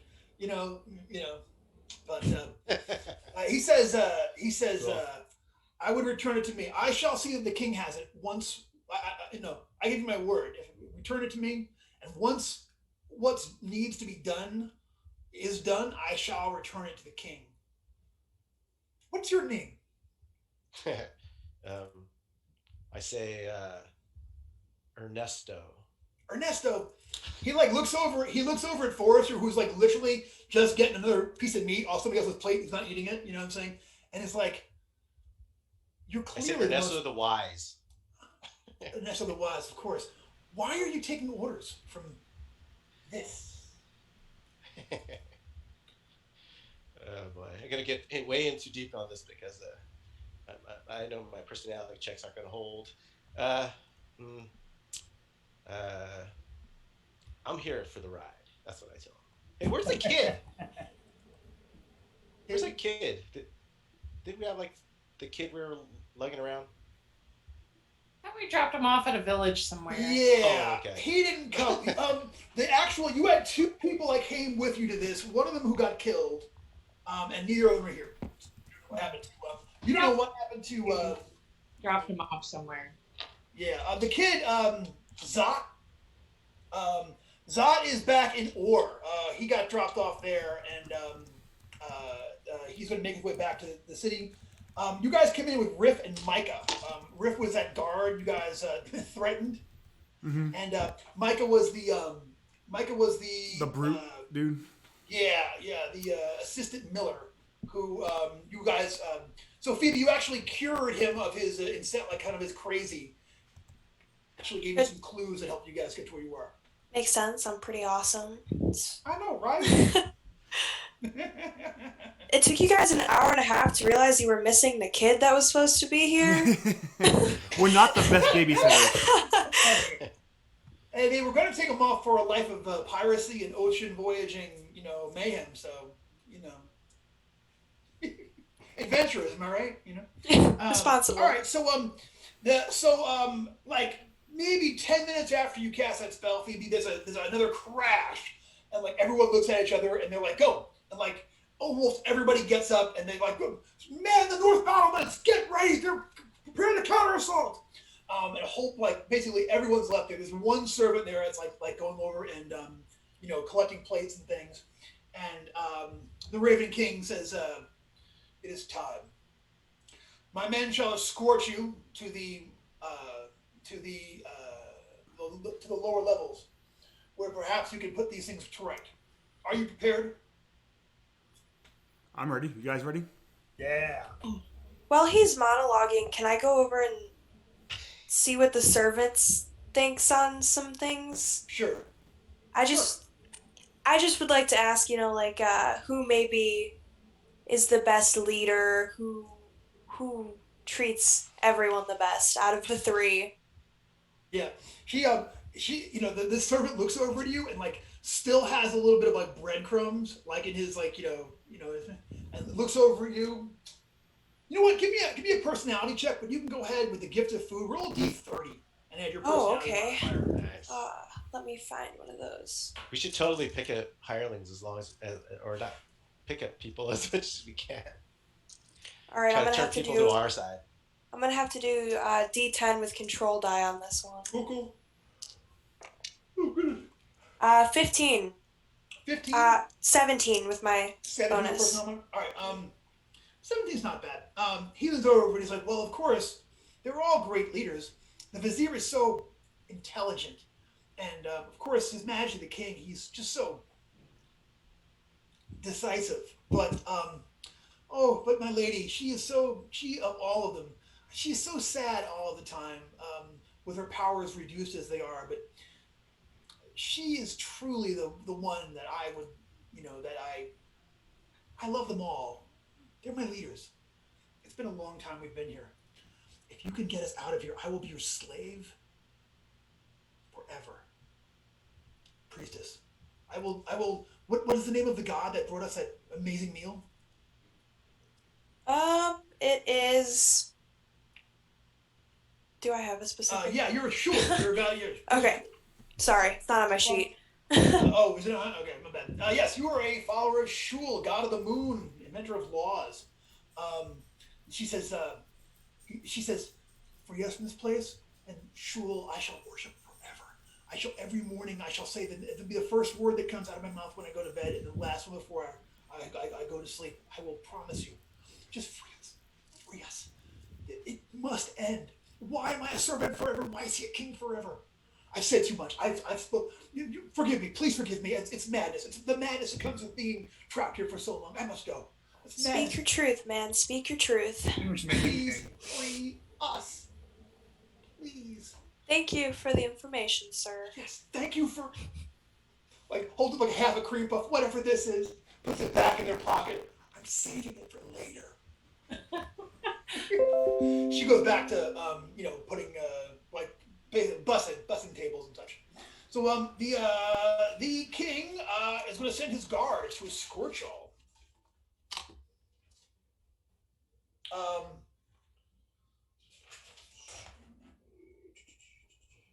All right, so you are taken down down throughout the castle. You guys go down a couple things, the stairs. You guys hear the battle going on in all places. You guys, he says there's takes you down to this place where there are these magical gates. He says, and the guy says there's a code to these gates. You have to go through in this order. Just follow me. And essentially, there are these 3 gates. You have to pass through them from one direction and the other direction and another direction. Like you have to go it's a fairly, once you see it, you get the pattern, but you have to go through one, you pop out through the other one, come back around, go through it again. So you want to go through all of them twice in order to get into this chamber. And we feel like we could do this again if we wanted to. Once you see how to do it, you know what I'm saying? He says, just don't go through there. Don't go through that one first. You have to go through this one, And if you all get slain, don't worry. You can try it all again tomorrow because, if it starts all over tomorrow, that means we won't be here because we weren't here at the beginning of yesterday. Yeah. And then he leads you from there down some stairs to where there is just like the rattiest smelling place you've ever been to, like a place completely taken over by rats. This crazy looking elder Kith comes up, wearing like a mouse cape and like he's just like what who comes forward? Who comes forward to my and the guy's like, get out of the way, madman, and kind of shoves him. Says come through here, and like you guys cut through this like clearly like an old jail like two giant big jail cells. You guys pass this office with a strange there's a throne back there, and the throne is covered in like rat heads of all sizes. He walks over to the wall there, and he presses a thing, and like this secret door opens up. He says, "Follow me," and you guys pass through there, and he takes you to these stairs that start going down this like sort of like wide spiral staircase. It just goes down and down and down. So, when you guys get to the stairwell, you descend the seemingly endless stairs for what must be hours. It feels like you guys are like taking 2 hours to get down here to the bottom here, or maybe even more. Each flight is the same. Stone steps descending even further, and elegant wooden beams arcing across the high ceiling, creating the effect of a silent, gloomy forest. Finally, after all this, in the darkness ahead, you spy an end to your interminable descent. One last flight descends into the pair of towering portals lit by braziers of smoking oil. The smell of smoke mixed with the stench of rotten mold is thick in the air. So when you guys get to the bottom here,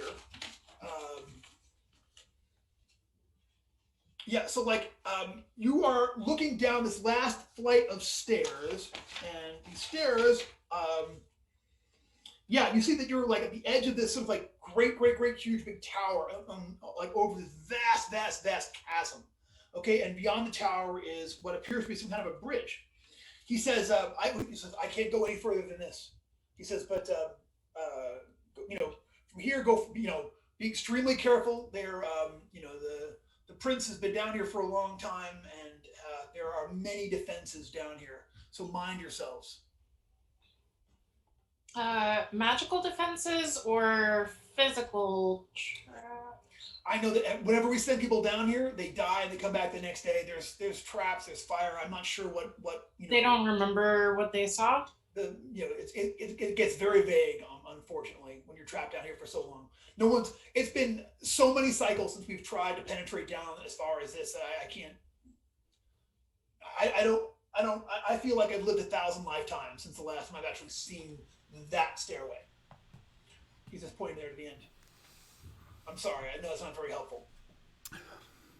Well, I'll do my thing if someone holds a light source for me. It is dark down here, right, Brian? Yeah, it is dark down here, and you will need a light source. But he turns around and heads back up the way he came. I need a quick moment. So hey everyone, be entertaining for a moment. Hey, let's ask questions of Young Skatch. Oh God. Can I tell a Young Skatch story? So my first time meeting everyone in the DCC community was at Gen Con in 2015.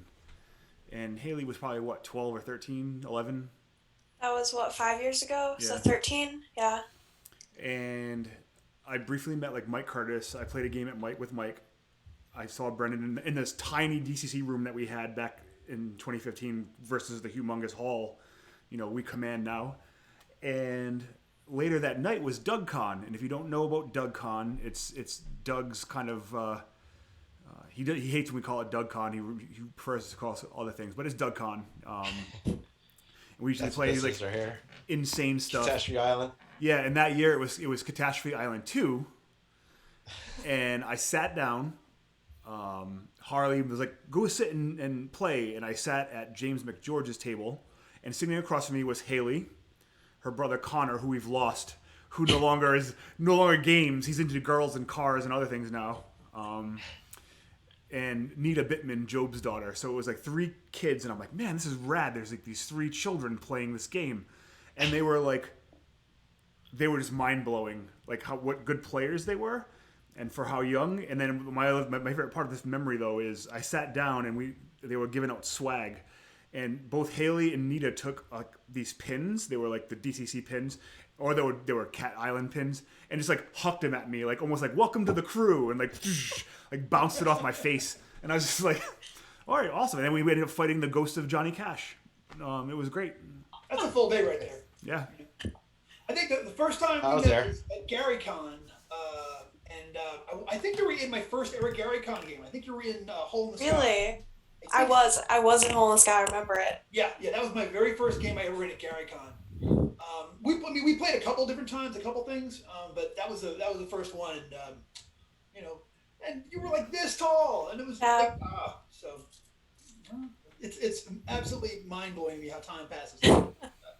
Well, I've got a question for Anatol, our occultist. So, Anatol, if we die down here, does that mean that we wake up with them tomorrow? Or because we're from the outside, do we just die for good and when they wake up the next morning, we're gone again?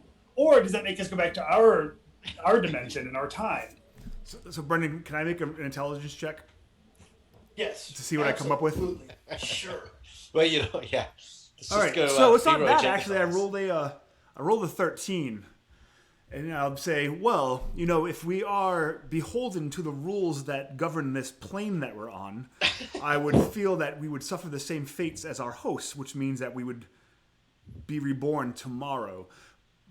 The problem with that is, though, if we solve this problem before that tomorrow, I think that we will probably permanently lose that member of our party. So we would have to almost like purposely fail so we can try again. I also have a question. Why didn't the in-law come get her prince before? Why do we have to do it? Why didn't she do it? That's her husband, right? Yeah, there's a lot of that weird. I don't know what's going on with that. I feel like she's gonna kill him the second we bring him up. That's just a gut instinct. Oh, can we have this conversation? Are we? So what's in front of us? Okay, yeah, you can absolutely have this conversation. Yeah, so he dropped you off. There is a stairway. The stairway goes down about 40 feet to a landing at the edge of this tower, and at the end of that is there's a wooden barrier, and beyond it there's a bridge over this huge chasm. Okay. Well, Perfect. A I great kinda place for trust- traps. Yeah, I kind of trust that. Or do we want to should we just go and then figure out what to do with the brother later? I kind of trust Phoebe's interaction with. I'm assuming that she told us the conversation. Yeah. Or was that Wiggs? No, Phoebe's conversation with the servant. That's Yeah. the most trustworthy opinion. Obviously, the visors. As soon as Yeah. we were away from the feast and all, I told you what Yeah. went on privately as well. So Yeah. This is the first time you've been alone, so we'll say we had the discussion right here, right now. Okay. So, yeah. I don't know. I don't know who I trust Go at check this for point. traps. It's very iffy. I'd probably trust the lady more than anyone. Wasn't she the hag though? Like I missed that part, but seems like No, yeah, the woman that ends up being the hag's already gone. She's missing from this. oh okay. I feel like I trust the servant the most. Yeah. So, The one who wants to be king. which means recovering the prince alive and bringing the prince back. Yeah. And so, okay, we'll see how. Yeah, let's try. I mean, personally, I would think that any kind of non-violent resolution, because of the fact that it's not going to be a permanent solution, right? It'll reset. It'll keep our avenues open. If we kill him, then we just lose, that potential of him. Maybe he was the one that we needed to bring back. So as long as if we can bring him back there without killing him. Yeah, we'd have to talk him out of. You'd have to talk him into it. We could do it. We gotta find him first. Brendan, how wide was this chasm? Like from your end to the other end, maybe like the bridge over that chasm is probably like 80 feet long. All right. Well, I have 50 feet of rope. If someone wants to tie it off to some more, I'll go across the bridge. So here it goes. There's a stairway. The stairway goes down to a barrier that you can barely see this barrier, but you can see from your vantage point up above, you can see over it and into the chasm. So,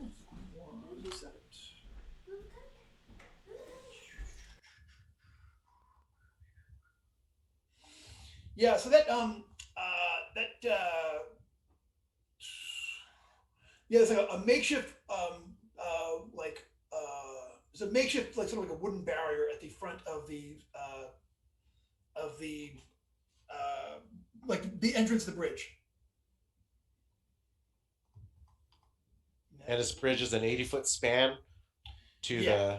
to where we probably have to go. And, Yeah. And is it a walking bridge width? Is it wide enough? Is it wide for us to walk two abreast? Is it kind of like? Oh, it's like 30 feet wide. Okay. Yeah. And there's a makeshift barrier between us and the bridge. Yeah, so you're at the top of this. You're at the top of this final stairway. Okay, so you can look down to the bottom of the stairway. You can see this barrier sort of like put up ahead of it, and beyond that, from where you are, you can just see over the top of it to like where the chasm is, and to whatever you can't really, because of the angle, you can't really see what the bridge leads to. But so the barricade is a full 30 feet wide. Yes. And it's what, like 10 feet high? Taller. Taller. Okay.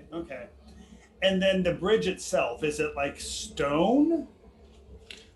You'd have to walk. So again, at this point, you're at the top of the stairs, sort of like looking down at it. Yeah, right? check the stairs first, Anatol. Yeah, I'm gonna check the stairs, and then I'm gonna go and check the barricade. All right. So I'll kind of like probe each stair before I step on it, looking for seams or I'll be plates. about 20 feet behind Anatol. Yeah, You still sounds have good. the rope tied around yourself? Yeah, I'll start off that way probably. Okay, Yeah. I'll hang on to the other end of the rope just in case you slip. Gotcha. All right. You check those stairs. As you are looking for them, here's what you notice.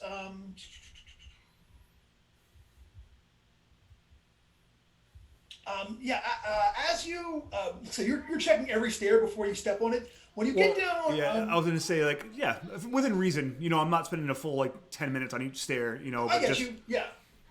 At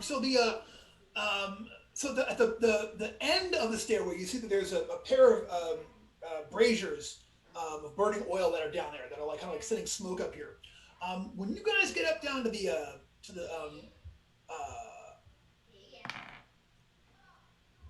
you could give me a check for traps roll while you're looking down there.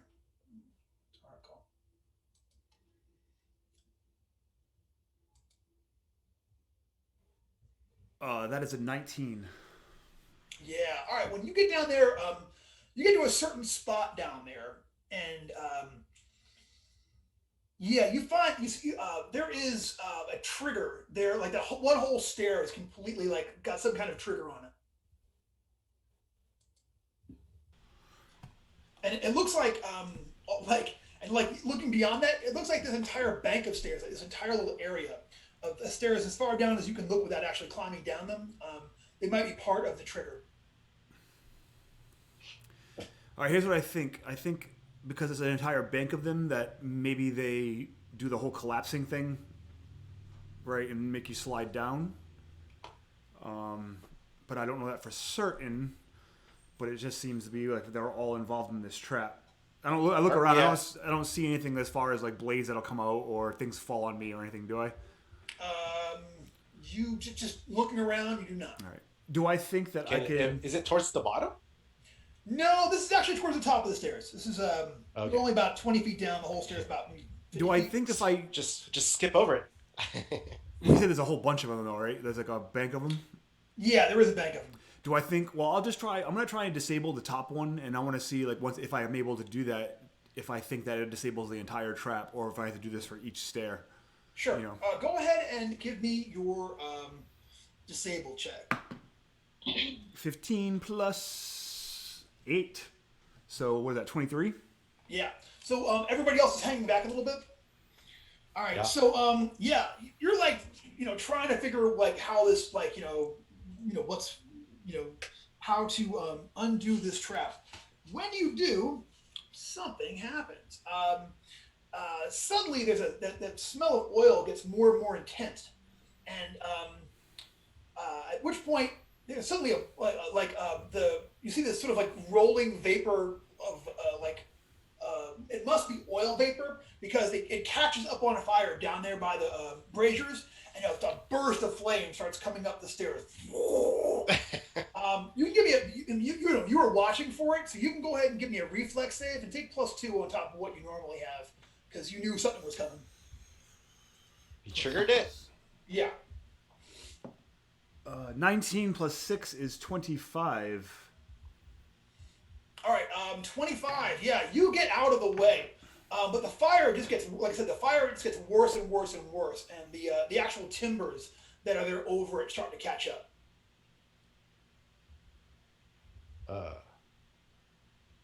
What? Do we have to go faster? I mean, right now from where you got, like you're on the other side of it. It's not actually going up as high as y'all are. Like it doesn't go up that past those couple of trigger steps. It's about as far as it goes. But the area is catching up on fire, and it looks like yeah. I mean, you can see this like with the rafters catching up on fire as they are. You can see this entire thing collapsing. Okay, so we have to go forward. If we have to go forward. But we have to go through the fire? Do we have any way that we can... Or are we going to stand back and let it burn? Or do we have anything we can put out the fire? Like the timber fire with? Would darkness do it? Because darkness extinguishes all fires, right? Because that's light. Ooh. With the gods. I mean, for the a bunch gods of to flood food it. just falls onto it. about darkness thing. Is that? I don't know. It says it extinguishes torches because they have light, so I'm just kind of like extrapolating that into fire. I'm gonna look at the actual word. I've Probably never seen someone use darkness to put fire out before. Interesting. That'd be rad, though. 20-foot radius goes completely dark as if all light had been extinguished. Oh, okay. As if. As if. It's seemingly dark. It will not actually put the fire out. It will. I mean, denial could work, right? Like it's not there if you can't see it, right? Yeah, you should. Yeah. Charge on down. Yeah. It'll look for us. It'll look like you extinguished it. Well, everything will be It'll gone. look great. You guys And have no idea what how far happened. down is this flight of stairs to the bottom platform? From where that fire is there, you're looking at like going through 50 feet of like kind of flame cloud at this point. Oh, that whole area down there is just burning. Yeah, it's like this mist is just burning out there. Brendan, can I ask you this? Sure. I'm at the edge of the stairs. Do I feel heat? Like, does it... All right, so it's not like illusory, right? We're not just freaking out. And I mean, there's heat coming off it and there's smoke. So where Okay. you are up above it, the heat's bad, but the smoke is worse.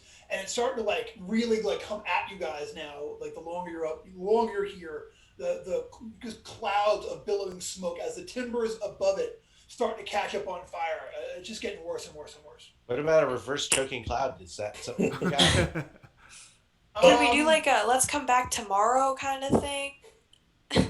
I mean, you could try. Yeah, like at this point, yeah, you guys could head back and come back the next day and just see how that, Is there a way that I can use force manipulation to create a path for us to get through this? Yes, I bet you there is a way. Let me see. yeah, you can make a bridge with force manipulation. You can make like a platform. Yeah, that's what I was thinking. Yeah, plus you guys would be sliding down there like Bill and Ted's Excellent Adventure. It'd be hilarious. Floating platform is 14 to 17.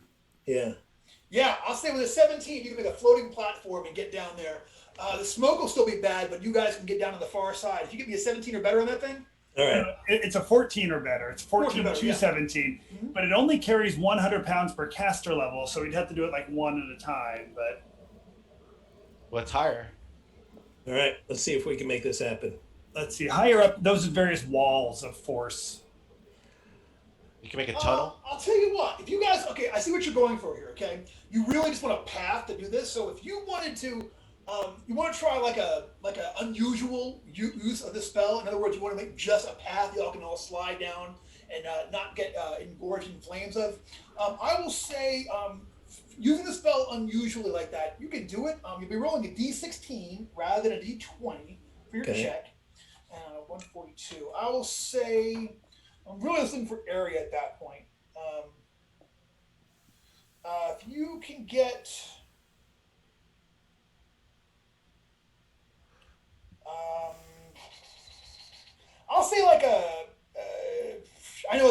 that range of the normal die, but if you can give me an 18, I will say you can make a narrow slide. So roll a d16 and add your mod, make a narrow slide that'll get you there from the top to the bottom. That you can slide down before it, before the timbers come down. All right, I'm going to, I'll burn some agility. Yeah. Burn a point of agility. Spell burn. And, Burn it all. All right. Is there anything else what else can I burn? What can I do? What terrible life choices can I make right now? Let's see what you get, because maybe you can burn some luck on the end on this. Okay. You don't have to declare luck until after the die roll if you want to. So you can hold off and see how that rolls out. All right. So I got a 15 on the die, Ooh. +4, +1, so 20 total. Yeah. Nice. So you guys. So Septus is like, stand back, and he makes this slide out of force manipulation, and all y'all can slide on down there. It is you kind of like go right over the fire and land down there, like get there at the landing. Is the barricade on fire? No, it's just the stairs. So you actually you got a lot of feet before you in that barricade before you guys get there to the end of it. But like you guys all slide down there. The smoke is bad, but you go down pretty quickly. So when you get to the bottom, you're all coughing and everything, but no one takes any kinds of any kind of real damage or anything. Well done, Septus. Yeah. Oh, that Check was the a barrier. killer move. Awesome. And, I think we gotta I'm gonna throw Sept as an experience point for figuring out a neat use of that spell and getting to pass this thing cleverly. How about a style point for him too? Yeah. Yeah, you know, point of style, 2 points of fame, point of mojo. Just keep writing stuff down. That's right. You get 4 bennies. You get Betty, you know what I'm saying? 8 points. And on our next occasion, Haley's going to hit you in the head with a pin. So just start prepping up for that now. That's coming. So Brendan, right. this barricade, Yes. is it wooden? Is it stone? Is it like is it a gate? Is it like a portcullis? So like, it's just a wooden. It's like a wooden thing. Now that you get to the front of it, it's actually a gate you can kind of push through. no. Okay. Well, I will check it first just to make sure. All right, give me Look that around. check. 19 on the die plus Fine Trap is 4. Actually, you know what? Let me give you I'll give you the description. Okay. The ancient portals of brass and hammered copper before you.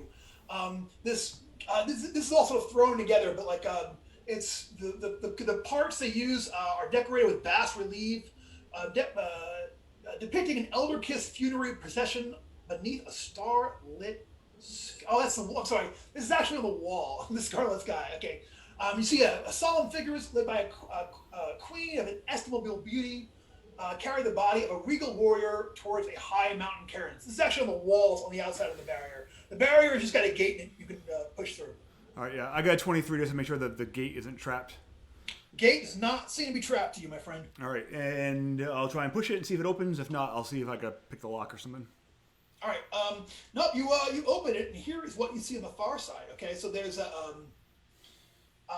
so you can see this bridge goes about like 80 feet across the way to a palisade wall. Okay, so this high, sturdy palisade defends like a stockade. It's a wooden thing beyond it.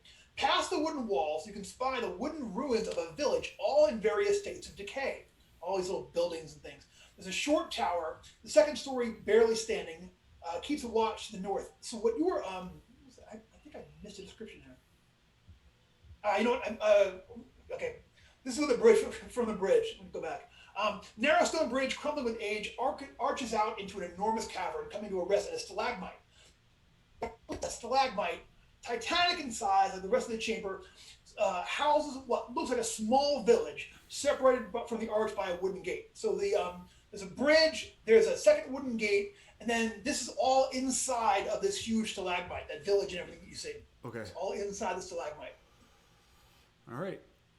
I'll just, for curiosity's sake, make my way over to the edge and look into the chasm. Okay, you look down to the edge of the chasm. It goes down, maybe like 100 feet down to what looks to be. It's kind of dark, but in the light of the flame behind you, Yeah, it looks like a forest of mushrooms. All right. There's a real mossy, peaty smell coming off the edge of that too. You know, there's just whole big amount of underground biomass that's just like, assaults the nose. Well, I'll do the stop, look, and listen at the end just to make sure I don't hear any fluttering in the darkness. Anything that's looking to ambush us, and then I'll start heading across the bridge with that rope. I guess I'm not really doing the slow search for trap. I'm just walking across, and hopefully, if it's some sort of the bridge collapses or whatever, like I got the rope around me. Do you want me to tie you up or keep hanging on? I guess just hanging off. I don't think anything's gonna. Okay. Tie it off to me, about 20 feet. Yeah. So Anatol is. I'll hang on. You guys are hanging back and hanging onto the rope. Unless you guys want to just do like we're in the Arctic and do like a rope chain. You just tie off to each other, and then we'll. Do we have that much rope? I don't think we can do that. I have 50 feet. Does anyone else have more? I have 50 feet. Yeah, I think we got enough rope. I got a book. I have a chain, but. Seven's in the back. He's just reading his book as we're walking. Like, All right. Yeah. When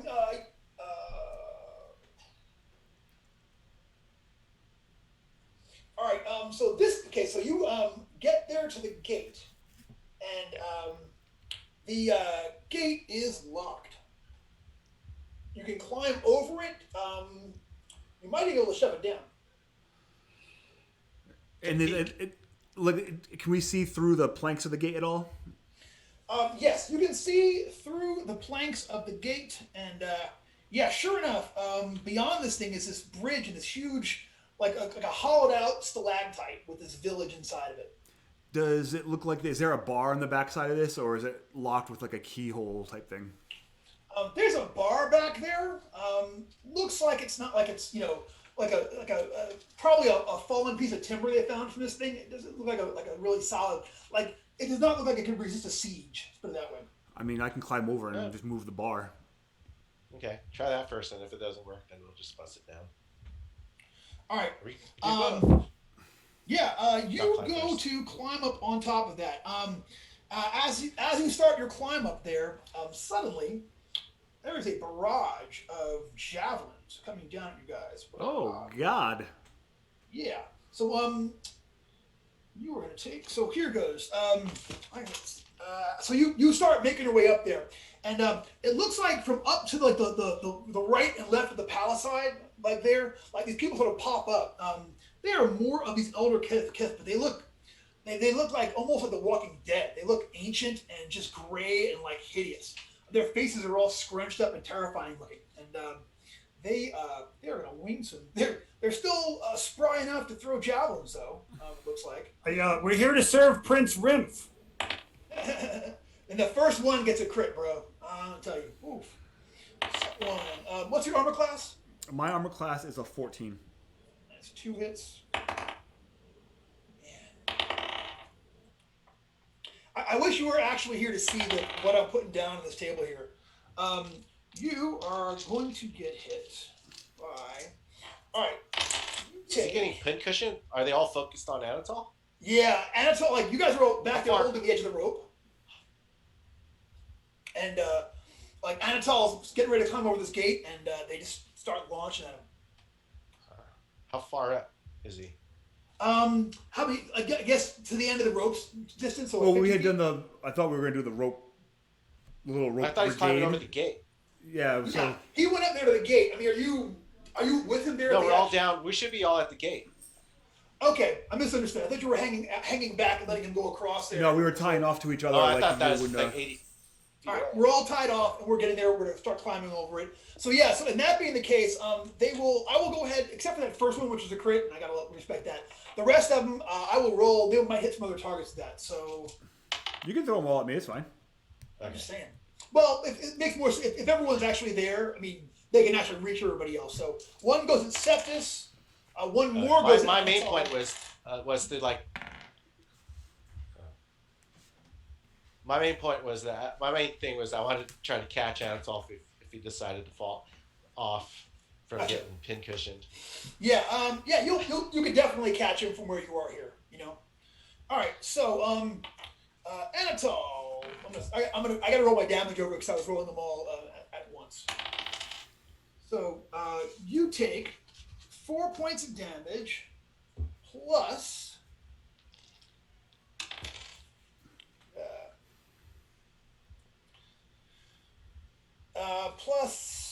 you get a below Karamzov's skull. You're deafened for 3 days. You are deafened. Ooh. You also take 5 points of damage from that strike, additional. Also, Death I for need 3 days. yes, and I also need you to make a saving throw. Hey, Anatol, you okay? I rolled a 17 on the die. What kind of save is it? 17 to die. It is a fortitude save. So I got 17. 19 total. Yeah, you're good to go. Okay. The next one is going to throw down at Septis. Gets a 9. Does a 9 get you? No, 12. Okay. One more throws at Anatol. Gets a 15. You take an additional 5 points of damage if a 15 hits you. Yep. And give me that saving throw one more time. I got. I What's throwing it? got a 6. You got a 6? Okay.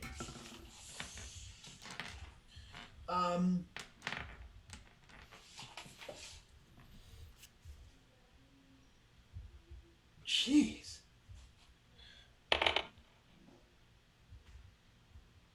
You actually take 10 more points of damage from this. All right, I'm at 0. Yeah. And all right. Yeah. So you are going to fall from that. So can I try to catch him? Like Yeah. Oh yeah. my shield and Yeah. try to soften his blow. Yeah. You catch him as he comes down. You have got him in your arms. Let's go ahead and roll initiative because we're officially in proper initiative realm at this point. Anatol died before we rolled initiative. He's not dead yet. It's a skill, really. Surprise attack. All right. These guys are going 4. And Tim, go ahead and roll initiative anyway, because. Oh, to see what I gotta see when my rounds pass, right? You know what I'm saying? Yeah, exactly. Oh, shoot. I got a 19. All right. Fast and spry for a dead one. Right. Wiggs, what'd you get? 21. 21 for Wiggs. Okay, Forrester. Snake Eyes, 11.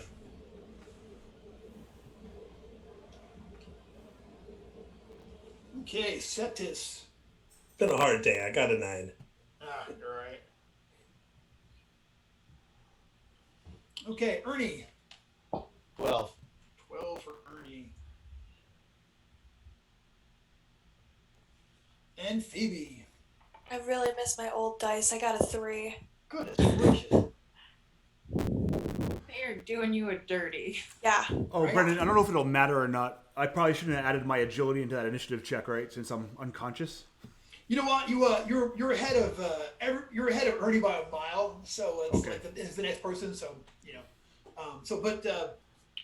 You're probably right. All things being equal. But Wiggs, you actually go first, and you see on the standing on the sides of the palisade wall. Okay, so you're on the bridge here. The wall goes like around this entire like opening into this like hollowed out huge stalactite. You can see 2 up on the one side and 3 up on the other side. Gray-faced, scrunchy. There certainly are the same elder kith. But there's something about them. They're just like ancient and weird. They have some cover from back there. It is your go. Can I reach Anatol in time to keep him from like dying more? Well, Ernie caught him, okay, and like it put him down gently. You guys are still in the middle. This bridge is like I said, it's like 30 feet wide, so you've got space on either I side. say, I would yell out to Wiggs and say, Wiggs, try to take care of some of these guys. Okay. I will do that. I'll cast Magic Missile All right. at the palisade. Like, who's on the palisade.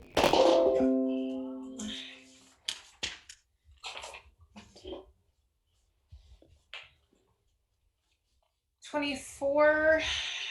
Oh. So one powerful missile that does damage equal to 4d12 plus caster level.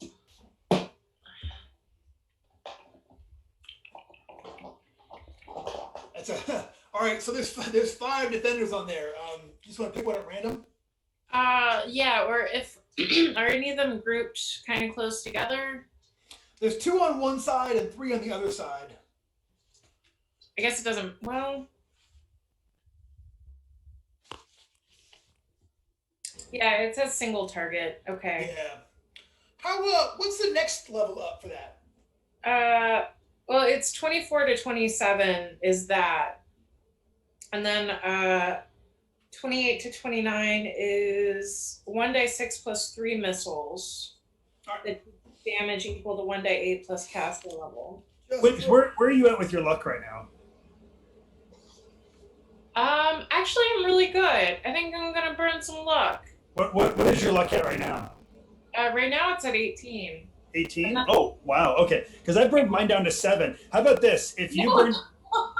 but mine regenerates. Yours doesn't. If you want to throw in 2, I will throw in 1 point of mine to make that another 2, and that'll take us up to 28. Okay. I also have those 2 points of spending luck for, according to my notes, not killing villagers. Yeah, that was back at the Emerald Enchanter. You saved their lives and such. So Okay. well done again. You know. All right. So we'll spend that 2 and the 2 I'm putting in. So now we're up to 28. Okay. All right, so for a 28, that's a 1d6 plus 3 missiles that do damage equal to 1d8 plus caster level each, and you can hit any target in line of sight. So go ahead, give me a dice. That's going to be 1d6 plus 3 missiles. Through the 6 missiles. Okay, 6 missiles.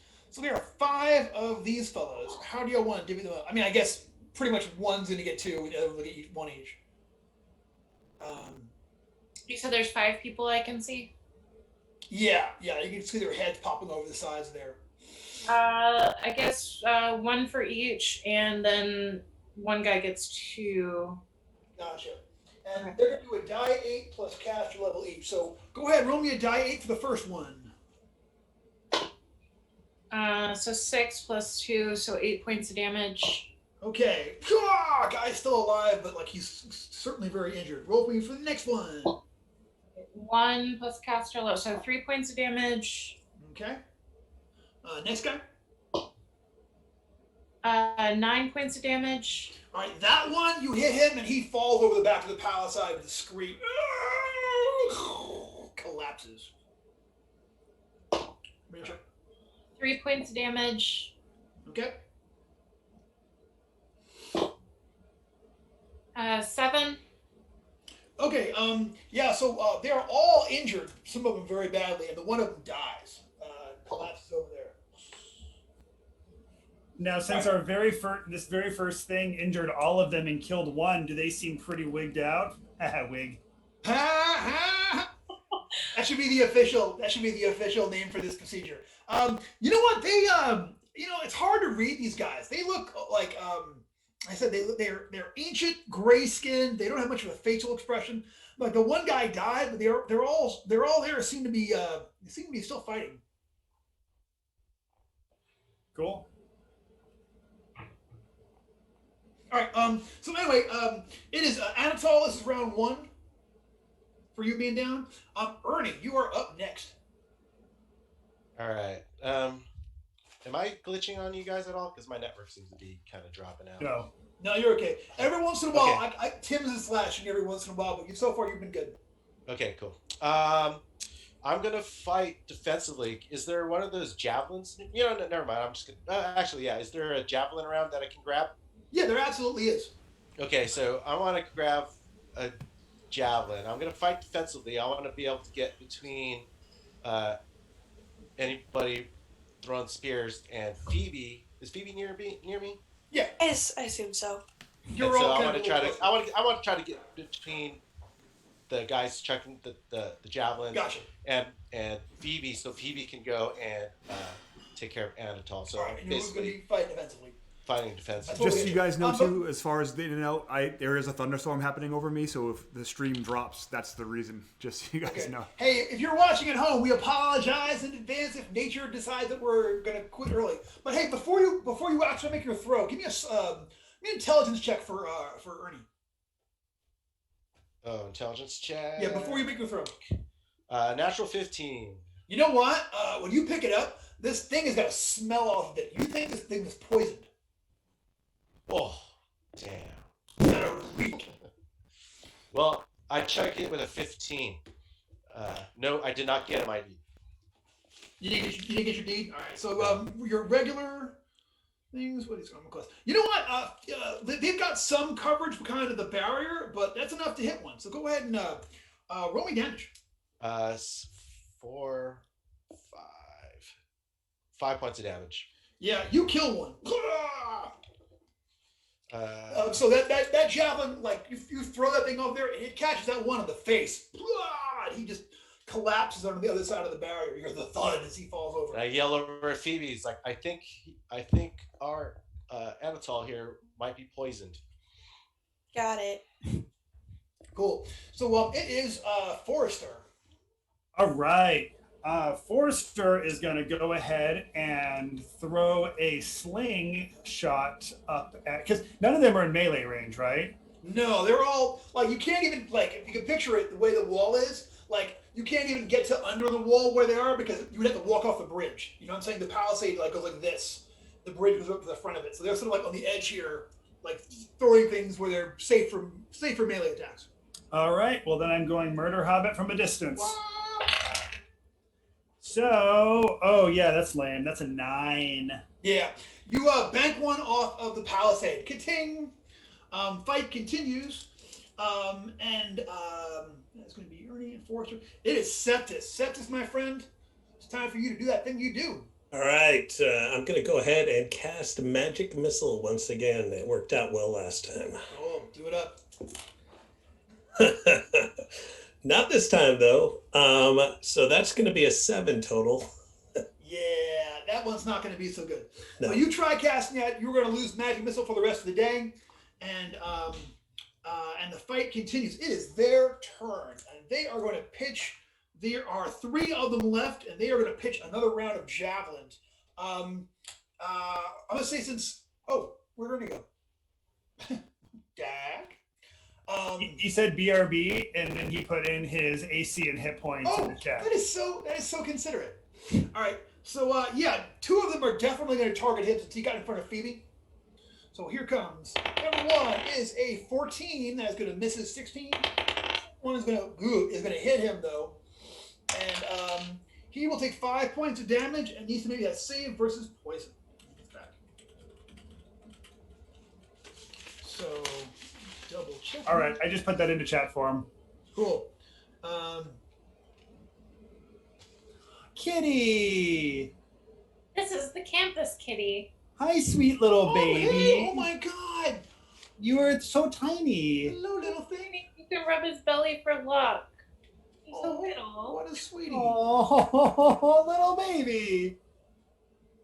If anyone's in the Oklahoma area and would like to adopt a kitten, whoa. You know, Oh, sweet. it's a special place in heaven for animal lovers. Just throwing it out there. Is it also crowded with cats? Just endless. It must be. And dogs and llamas and the whole 9 yards. Excellent. Ew, llamas. Llamas. Llamas are awesome. Llamas suck. They're Llamas jerks. are awesome. No, they're They're jerks. so fluffy. Llamas and peacocks are the biggest jerks in Mother Nature. I agree with the peacock.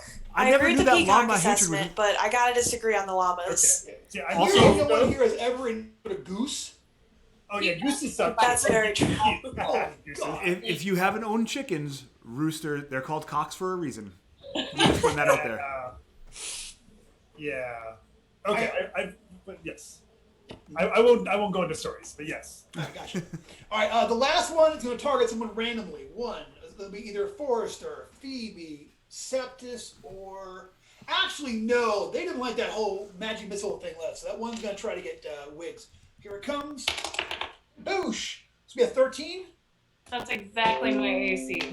Oh, All right, you're going to take 3 points of damage, and please make me that fortitude save. DC 12.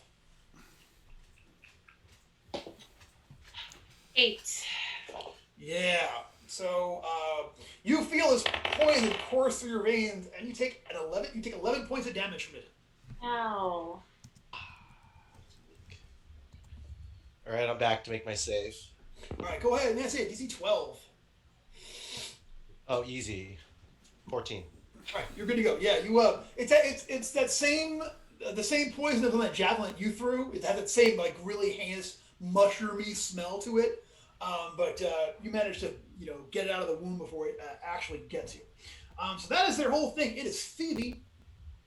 Well, I think my job is to lay on hands Anatol because he seems to need that. Gotcha. Well, you are blocked from you're blocked from further missile fire by Ernie's position in front of you. So you're good to go for this round. Thank you for that. All right. Reverend Dak. Ooh, that is a 23. What's your alignment, Anatol? It's the same as yours. I'm lawful. Oh, perfect. All right. Yeah, that's gonna be 5 dice. Can you use some of the dice for poison? Or did Anatol get poisoned? You have to do one just to get rid of the poison. But this is their common poison, so. But hit points is probably better, right, for this moment. Yeah, stop me from bleeding out. Yeah, I will say this: you will need a one more lay on hands just to cure the poison. Okay. Until then, you're actually at -2 on fortitude saves for a full 7 days. Ooh. Well, yeah, I'll take the save my life first. Gotcha. So would she also be able to cure my deafness with lay on hands, or would that require more powerful magic? Yeah. No, I would allow that. Yeah, no, it was from a crit, so yeah, you. All right. So Brandon, we're doing my house rule. We're doing the 5d6, but I can keep 2. Yep. The Deschane rule. I get 10 back. All right. Cool. Also, if I can yell across to Septus, maybe force manipulation would be good to put like a roof kind of over us. Yeah, I can do that. Not to play anyone's character for him. Just Good. Thank Yeah. you. Well, this is a force wall, and I mean, like, a floating force wall makes sense to me. Yeah. Thank you, Phoebe. I've got to roll pretty well, but yeah. Hey, speaking of rolling well, Wiggs, it is your turn. There are three of them left. They're all wounded. Okay. I will. Oops, wrong dice. I'll try magic missile again. All right.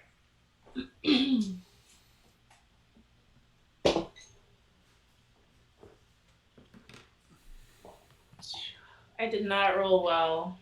A single missile, 1 point of damage. Okay, give me a luck check.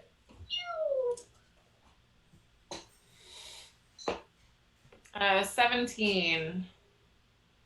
20 with my mod. No. You want to roll low under your current luck. What's your My mod current to it? 18, so I rolled 1 under. Yeah, you know what? It turns out you happen to target the one that had 1 hit point left, and you kill it. So lucky shot there from Wiggs. And the fight continues. It is Ernie. It is your turn. What do you guys think? Should I start kicking down this gate? Does it look like there's some murder holes underneath this? Underneath the gate? Did you see the chat? No. Oh, he saved versus poison. Yeah, I made my save. I took. Okay. So, I spaced out. Yeah, and I'm fine. I'm fine. I still have a handful of hit points. Okay, I'm gonna start. Yeah, I'm gonna go and bust down this. I'm gonna bust down the gate. All right. So here's the deal. Go ahead and make a D20 check. Add you're gonna add your strength modifier, but you can also add your mighty deed of arms onto this. Sweet. 17, 18. 18. 18 doesn't do it. You hit it and it holds, but you can tell it kind of gets a little bit. 18 doesn't do it. Okay. No. Can I burn some luck? Yes. Is it too late? No. That's fine. It would require 7 points of luck. Oh shit. Yeah. Never mind. Thanks. Right here for you. All right. Okay. So. All right. So it's a Forrester and Septus. All right, so I'm going to go ahead and throw another sling bullet up there. Oh, this time I got a 22. Nice. So that's going to be 5 points of damage. Kablow! You plaster one in the head. They are still alive, as much life as they ever had. But they're, yeah, they're. You hit one. He's wounded, still up, and looking gross up there. It is Septus. It is your turn. All right, I will cast Force Manipulation, and we'll see what I get and what happens after that. Gotcha. All right, so that is going to be a 13 total. So I've got, that gives me a sphere of force, which I can hurl. Yeah. So sorry, Phoebe, you're on your own for this turn, but I will throw it at one of the two remaining dudes. Gotcha. Go ahead and give me that show. You're looking for with their cover. You're looking for a 14 or better. Let's see. So this would be like a D20 plus your base attack, which is plus, I don't know, what like a range attack. Okay, range attack. Then, yeah, range attack, and add your agility modifier. Agility modifier. All right. So that is going to be a 15. Yeah, 15. Nice. Katoosh. So since you're second level, it's going to be 2d6. Okay. That is a 10. Okay, so you throw that up there and hit the one guy. Kaboom! There is a sound as if two coconuts collided, and he just again staggers over and falls. There is one defender up there. He is already readying. He already has his next javelin out, and he doesn't like either of your casters. He's gonna try to get Septus with that. Here it comes, javelin. That's my second critical of the night. Quadoosh! Yeah, he is gonna. He hits you center of mass. That thing. You're gonna take 2 points of damage. Please give me that fortitude save. DC 12 fortitude save. 17. You're good for that. But then, let's see what we get here on the old crit table. You are lucky. He gets a crappy 1 on that. Savage attack plus 1d6 damage with this thing. He savagely hunks this thing at you. You take an extra 5 points of damage. Okay. He's still looking all grinchy and mean up there. Yeah, as the spear starts to hit me, I am Septus the Unkillable, and then it like goes in further. I'm like, ah! Crap! All right, so it's Phoebe. It's your turn. All right. Well, I think I'm gonna try and cure deafness maybe next. Or does anyone else really need hit points right now? Septus is kind of messed up, right? Yeah, I'm Yeah, down to that's true. 3 right now. Okay. but- Yeah. Can I get? You're down to 1. Okay. I'll go to Wiggs first. Then I'll make it over. Thank you. Yeah. All right. Well, don't thank me yet. We'll see how this goes. All right, that's a 16. What alignment? Neutral. All right, 2 dice. Yeah, 2d6. Well done. Well done. So the healing magic power of Schul. That's fantastic. And so just as you are healed up and feeling better, it is your turn to go. Top of the order. All right. How many guys are left? There's one left. He's the guy you actually hit with a magic missile last time, and he looks raggedy. Okay. I think I'll just hit him with. Wait. I'll hit him with an arrow. All right, go for it. You're looking at an armor class 14. I'm sorry.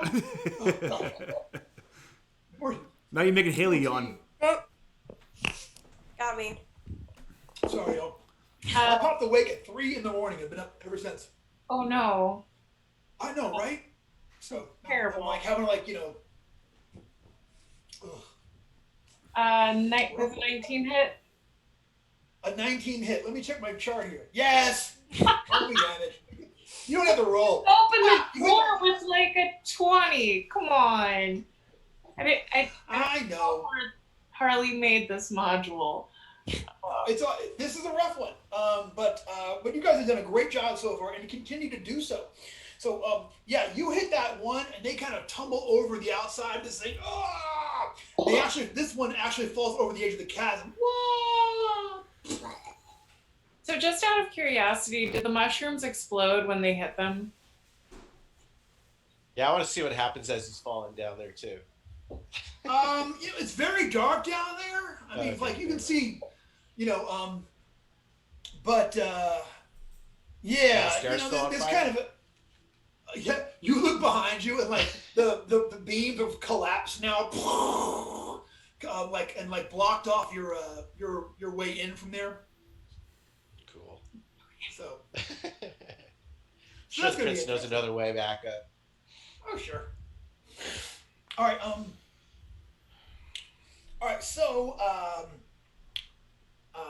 right. Hey, So Forrester, you want to knock over this gate? Wait, what? You want to knock open this gate? Yeah. We're gonna walk up and start punching it. all right. You're gonna okay. Anyone wants to hit the gate? Roll me some damage. You can automatically hit it. Yeah, I want to help. All right. You want to help? Anybody else want to take a swap at this gate? Instead of that, can I try and heal Septus? Yes, you can. 14 points. 14. How much are you earning? I did 11. That's 25. You know what? 25 points. The two of you are like 1, 2, 3, smash! And that bar holding the far side just breaks apart. Yeah. I stepped go through. ahead and Phoebe, give me a healing check on to Septus. I got a 15 on that. So I have what's... no idea what Septus alignment is actually. Yeah, Septus. You're muted. on mute. Here's the bad news. Septus is chaotic. Okay. That's still like Well, one die, that's though, at least. okay. So one die. Yeah, you get one. You get one rock and roll die but back. You know what I'm saying? So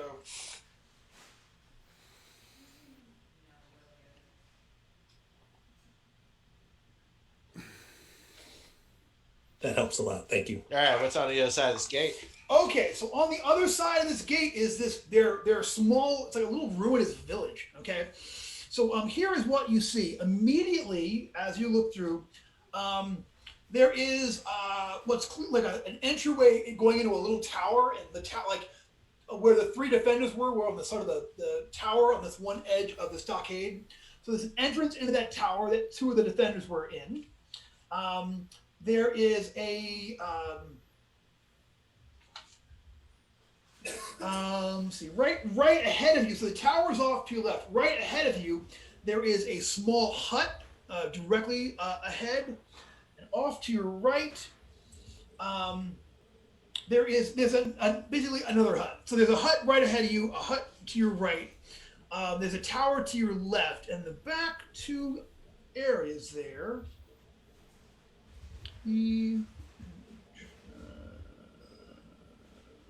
Yeah, there are 5 huts in here plus the tower. Let's all spread out so we can cover more One ground more person quickly. hit each one. Makes sense. Gotcha. And Scooby, you go with Velma this time. All right, so yeah, there's a hut immediately ahead of you. There's a hut off to your right. There's a hut in the far left corner, hut in the far right corner, or there's a tower to your left. Dead like dudes in the Prince. tower? I feel like Prince is in the tower. Yeah. All right, so you pass through there into the tower. White putts around with the commoners. Yep. So you guys head in. Who's going in first? I'll go in first. Wait, All right. Wait, how are you Yeah. on hit points? I'm fine. I've only taken 5. Good. I'm good. Yeah. All right. Yeah. So this is the ground floor of the tower. The room appears empty, save for a fire pit that hasn't seen use in many a year. There's a crude staircase in the back of the tower, and that is what you see. Like going up to the next level of the tower. you can see that. Yeah, so I guess that's also check. I poke around at the old fire with my it is ancient. You sort of poke around in there, ashes and broken sticks. Okay. Yeah, at this point, like now that I've got my bearings back, I'm gonna tell way too loud like an old man. I can't hear anything. Yeah, sorry. I gesture wildly. You look stairs. Should I maybe try and fix the deafness before he goes to look for?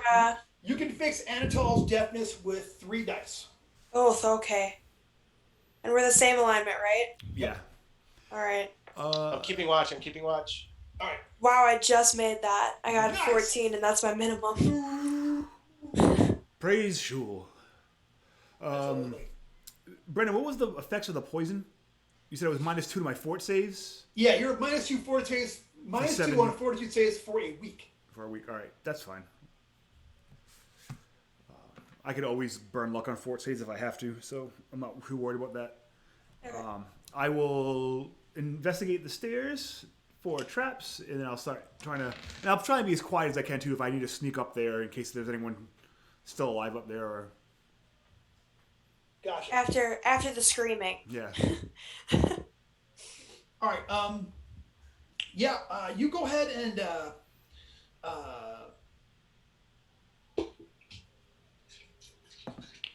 make me that check. I rolled a natural 20 for my fine traps. Where are we going? Where are we going? Get in there. There we go. That's lovely. All right, so Anatol gets down real low, and sure enough, there's a tripwire right across the stairs there. And you look up, and it is attached to an ancient-looking crossbow that would have fired down at you guys right from above, would have hit you right in the head. Maybe. Do you guys want me? You guys want me to trip it and move past it, or we just leave it just in case we need to lead anybody else into it? I think we'll forget about it and end up hitting it if we don't. Yeah, disable it. I'm gonna bar while he's doing that. I'm gonna bar the door that we just came in. Gotcha. No problem. Yeah. All right. Yeah, it's defensible. Yeah, I'll try and stand out of the way. Just trigger it and just trigger it. All right. It's gonna ring bells.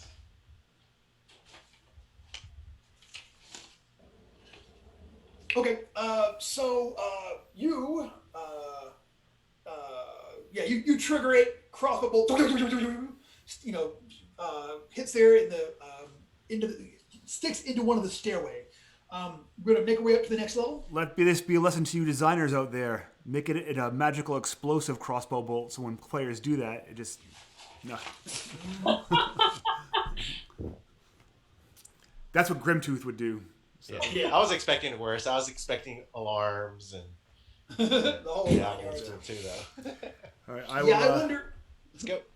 I'll head up. All right.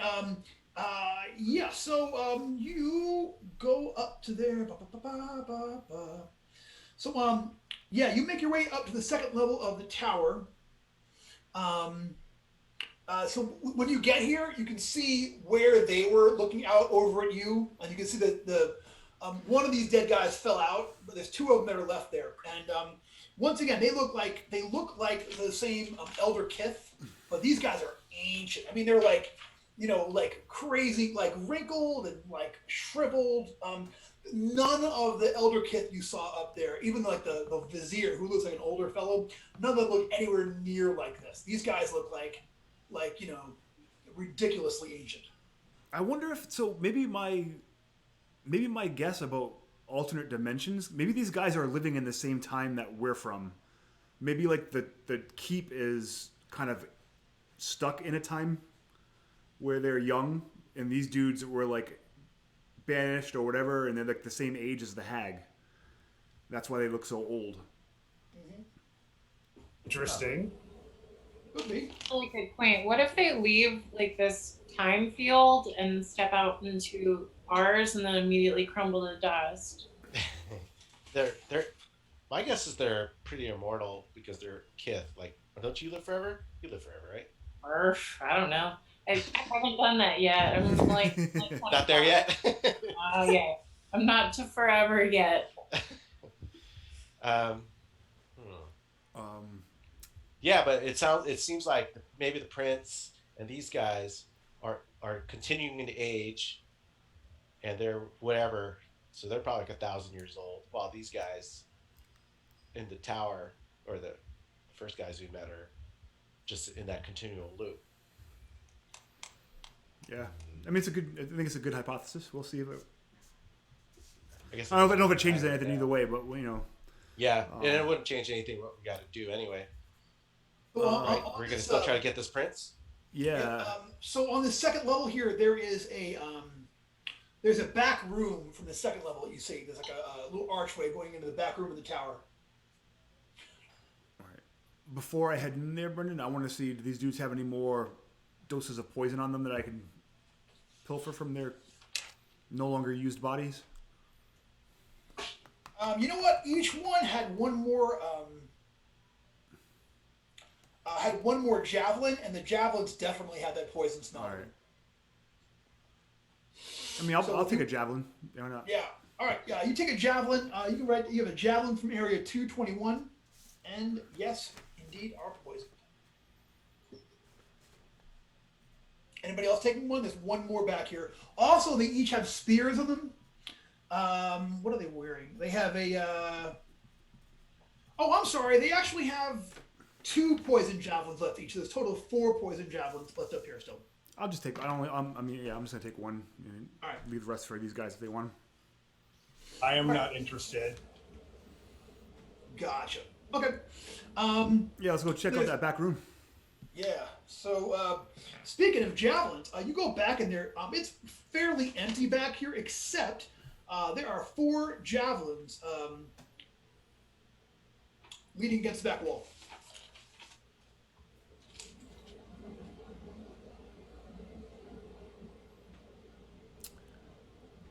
The Where else, metagamer in me is like, that's interesting. Maybe there's something behind it, or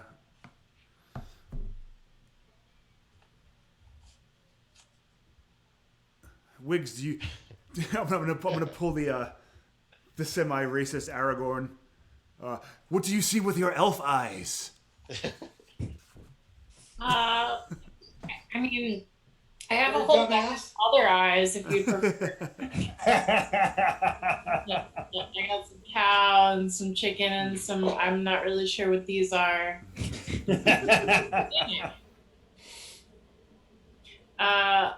Okay. What would you like me to roll for that? Why don't you okay, you're going to invoke heightened senses here, so why don't you roll me a d20, add your intelligence actually, go ahead and roll me a d24 and add your intelligence modifier on top. That's his action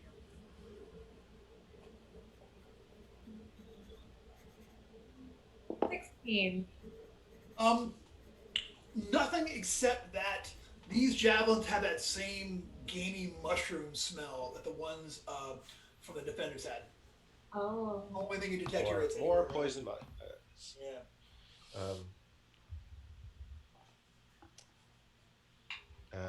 Are there any other exits out of this? That's it. So you're at the top of the tower at this point. You can look over the edge and see down the side into that big gaping chasm full of mushrooms, that is all you see. All right. Well, at least we know we can come back here if we need a place to like hide out, rest, or whatever. You can reload the crossbow. So we've gone through the whole tower? Yeah, it's just a it's not a huge tower. It's just a small tower there on the side of this. Yeah, this is just a defensive palisade tower, not an actual like. I think wizard's tower or anything. Yeah. Do we sense that the amount of space that we have explored on the inside of this tower matches the size of the tower? No, you're sure it's not. Oh, the tower. I'm sorry. The tower, yes. The tower, definitely you think you see every bit of the tower, unless there's some real tricky thing on there. But the stalactite itself, there's more to it than you've seen the interior of that. I misunderstood, sorry. I think we gotta go investigate the huts. Yeah. I think that's our only option at this point. Mm-hmm. All right, so if we head back out of that tower, the door to the tower, there is a hut immediately to your left, and there's another one across the way. Well, if we're gonna start picking through huts, we might as well go through the nearest one. Yep. All right. Yeah, there's a hut immediately to your right. What are the doors like, or the entrances? It's only got an entranceway on this one in particular. Give me an intelligence check. You're taking a look at the door, the entrance. Yeah. That is a 17. All right. So yeah, it's like it's literally just like an empty space where a door would be. And as you're looking at it, you're like, wait a minute, and you see another tripwire. It looks just like the one that Anatol found on the stairs going up to the second level of the tower next door. Does our light source allow us to see within the hut? Yeah. So you like poke your head inside and like look around with it and such. It's kind of complicated. This trap, you don't see a crossbow or anything up there, but this tripwire is attached to all of these beams on the interior, all throughout the whole place, sort of like threaded around, up and around, looped around a whole bunch of these things. Is there anything else inside the hut other than the no, trap? it looks empty other than this weird configuration of rope and everything that are there, sort of like tied around there. Well, this is a murder trap, so let's go look at another hut. Okay, there is the one sort of back behind the tower, or there is the one across the way. Behind the tower. Don't leave anything behind us. Gotcha. So, like, good plan. Good thinking. Yeah. All right. Yeah. So, okay. This one, another one. There's no door to it. There's just an entranceway into it. Just keep looking the same that we've been doing, because I have a feeling that all these huts might be this kind of same. Gotcha. Yeah. Is there a tripwire? You don't see a tripwire on this one. Why is that more suspicious than if I saw one? How about, Brendan, is it like a plank floor? No, the floor is stone. Does it look like the stone right on the other side of the door is any more or less? I don't know. Does it fit? No, the but rest just inside there's a fire pit. It's like built into the stone there, like kind of like dug out a little bit.